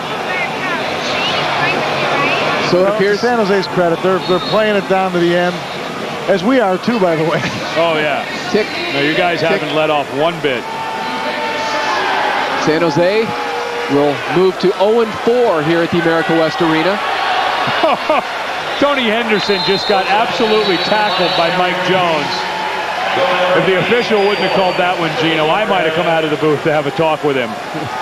Tony's playing linebacker now. He went from fullback to linebacker. He does a great swim move on Mike Jones up the middle, and Jones has no option but to tackle him as he goes by. Right in the middle of your screen, watch Jones with the left arm. 2 points, San Jose for the takedown. 1 point for the reversal for Tony Henderson. Well, Jones wanted to play with us. He's out of Trinity in Illinois. Leslie Frazier, former Chicago Bear, was his coach. Leslie was calling me all the time about him, but obviously Leslie didn't spend any time with him on his blocking skills. 25 ticks left in this one. Rattlers coming into the game, averaging 54 points per game, number 2 in the league, and that average will jack up with their 69 here tonight. Wood to Kyle Gary. And look who's picking himself up off the turf thanks to Joe Birch again, Scott Wood. Gary could not make the catch, and Wood down for the 9th time on the turf. Boy, Joe Birch really gave him a shot. You know, his feet were planted. He's lucky he didn't break a leg. Oh. Well, Joe got knocked down by Poulavati, so he really didn't have much choice if he wanted to continue his rush to go low. But Joe Birch and Scott Wood have gotten very intimate tonight. Brings back shades of Aaron Garcia, who was part of that tag team effort when Iowa was here. Ooh, nearly a face mask there as Carlos Brooks trying to get a hold of Jerry Reese, but a flag down at the 15-yard line with 11 seconds to go. Scott Wood, in his 3rd stint with San Jose, he's been waived once, retired once. The high motion man on the offense was downfield, 3-yard penalty, repeats the 3rd down. But Wood may want to retire again following this one. Rough outing, but amazing too the fact that he really has been brought back twice by the team. Well, you know, you can say all you want about his performance, but he hadn't got a whole lot of help up front either. Oh, absolutely not. You know, a lot of the blame usually falls on the quarterback's shoulder, but it takes everyone on that field to make him look good, and the guys up front have not blocked real well for him tonight. Quarterback gets too much blame and too much credit also sometimes. Well, not a lot of pressure there that time for Wood, who again floats one over his intended receiver. What are you trying to say? I'm just trying to back up my assessment that he may still want to retire after this one. We're trying to go easy on Mark Ream, and also trouble with the snap, and we've seen this before. Once again. Scott, the ball comes from the guy right in front of you. Oh, please. Somebody shoot the ball. It's a big Tongan guy. It's a big Tongan guy by the name of Sai Poulavati. He's a teammate of yours, number 91. Number 66 from the offense. Penalties half the distance to the goal. Remains 4th down. Please reset. There's Sai Poulavati. I mean, how can you miss him? You can't even see the official standing in front of him. So where does San Jose go from here? Well, they'll be home next Saturday against the Florida Bobcats. They will try and pick up the pieces from this one. Oh. And yet we still have 4 seconds left. Starting to do nap jerks over here. Getting a little neck workout, dozing off over here. Yeah, anything to say in defense of Scott Wood on that? No, I just want to say how proud I am of the Rattlers tonight. This game meant an awful lot to us. Yep. And guys really rose to the occasion. Hey, Gino, thanks for coming along. We had a great time here in the second half. Always fun having you. I know a lot of your family was here tonight. Thanks for taking the time and coming up and chewing the fat a little bit with us. Yeah, I love it. And again, appreciate everybody out there that supports us. And we're going to try to bring it home. Hey, Gino's family were the 16,000 plus here at the America West Arena. Don't forget, he'll be at the turnstiles kissing everybody goodnight. Tony Henderson! Good night, Rattlers!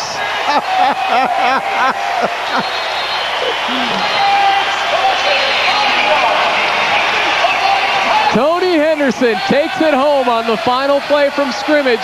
All that's left. You know, you can't blame Danny White for running it up. I mean, it's a toss play. You have to get positive yardage for the clock to run out. So you really can't blame Danny White for running up the score. I mean, he's got not his second string, not his third string, but his fourth string fullback, who's not even a fullback, in Tony Henderson in the game. So that's just the Rattlers outplaying San Jose from start to finish tonight. DeFelice to put the ribbon on this one. And the ribbon is a little askew. Nonetheless, there is the cannon, Darren Arbit. Not pleased with his team's performance here tonight as the Rattlers wallop his San Jose SaberCats 75-37, and it was payback time following that 54-50 loss in San Jose earlier this season. So the Rattlers win streak moves to 3 in a row, and San Jose has dropped 3 straight. Final score from the America West Arena, 75-37. We will wrap this one up right after this on the WB.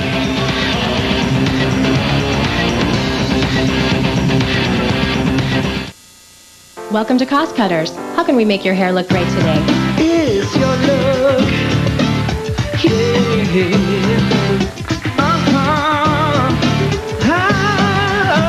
At Cost Cutters, the look you want is the look you'll get. It's your look. So visit Cost Cutters today and tell us, how can we make your hair look great? Cost Cutters, your look, your way. I quit smoking here, and it was supposed to last for the rest of my life. Turned out I needed a cigarette, blip, and blip, blip, blip, blip. Yeah, I blew it. But I quit again. This time for a day, no blip, and another, until now I'm getting it. It's blipping amazing.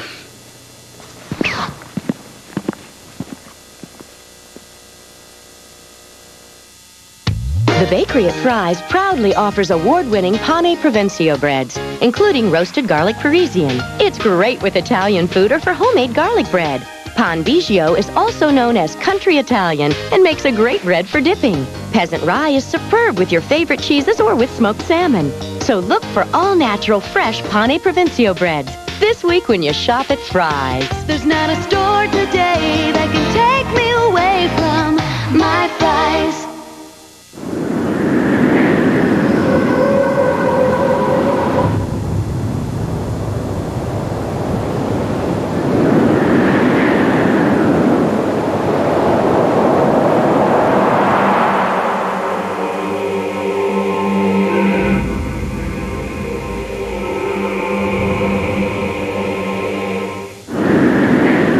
Cellular One was one of the first to bring you a cell phone. We'll be the first to bring it to everyone. Dad, EJ, 170 million. That's a record. Think it's going to change you? Absolutely not. EJ Tucker's never been about money. EJ Tucker's never played for money, and money will not change EJ Tucker, not one iota. Say, is that a Bud Light? Oh, yeah, it's last one. Oh, yeah? What do you say I give you $1 million for it?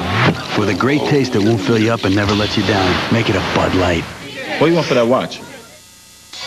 During Adventure 99, you can lease a Dodge Durango for only $349 a month.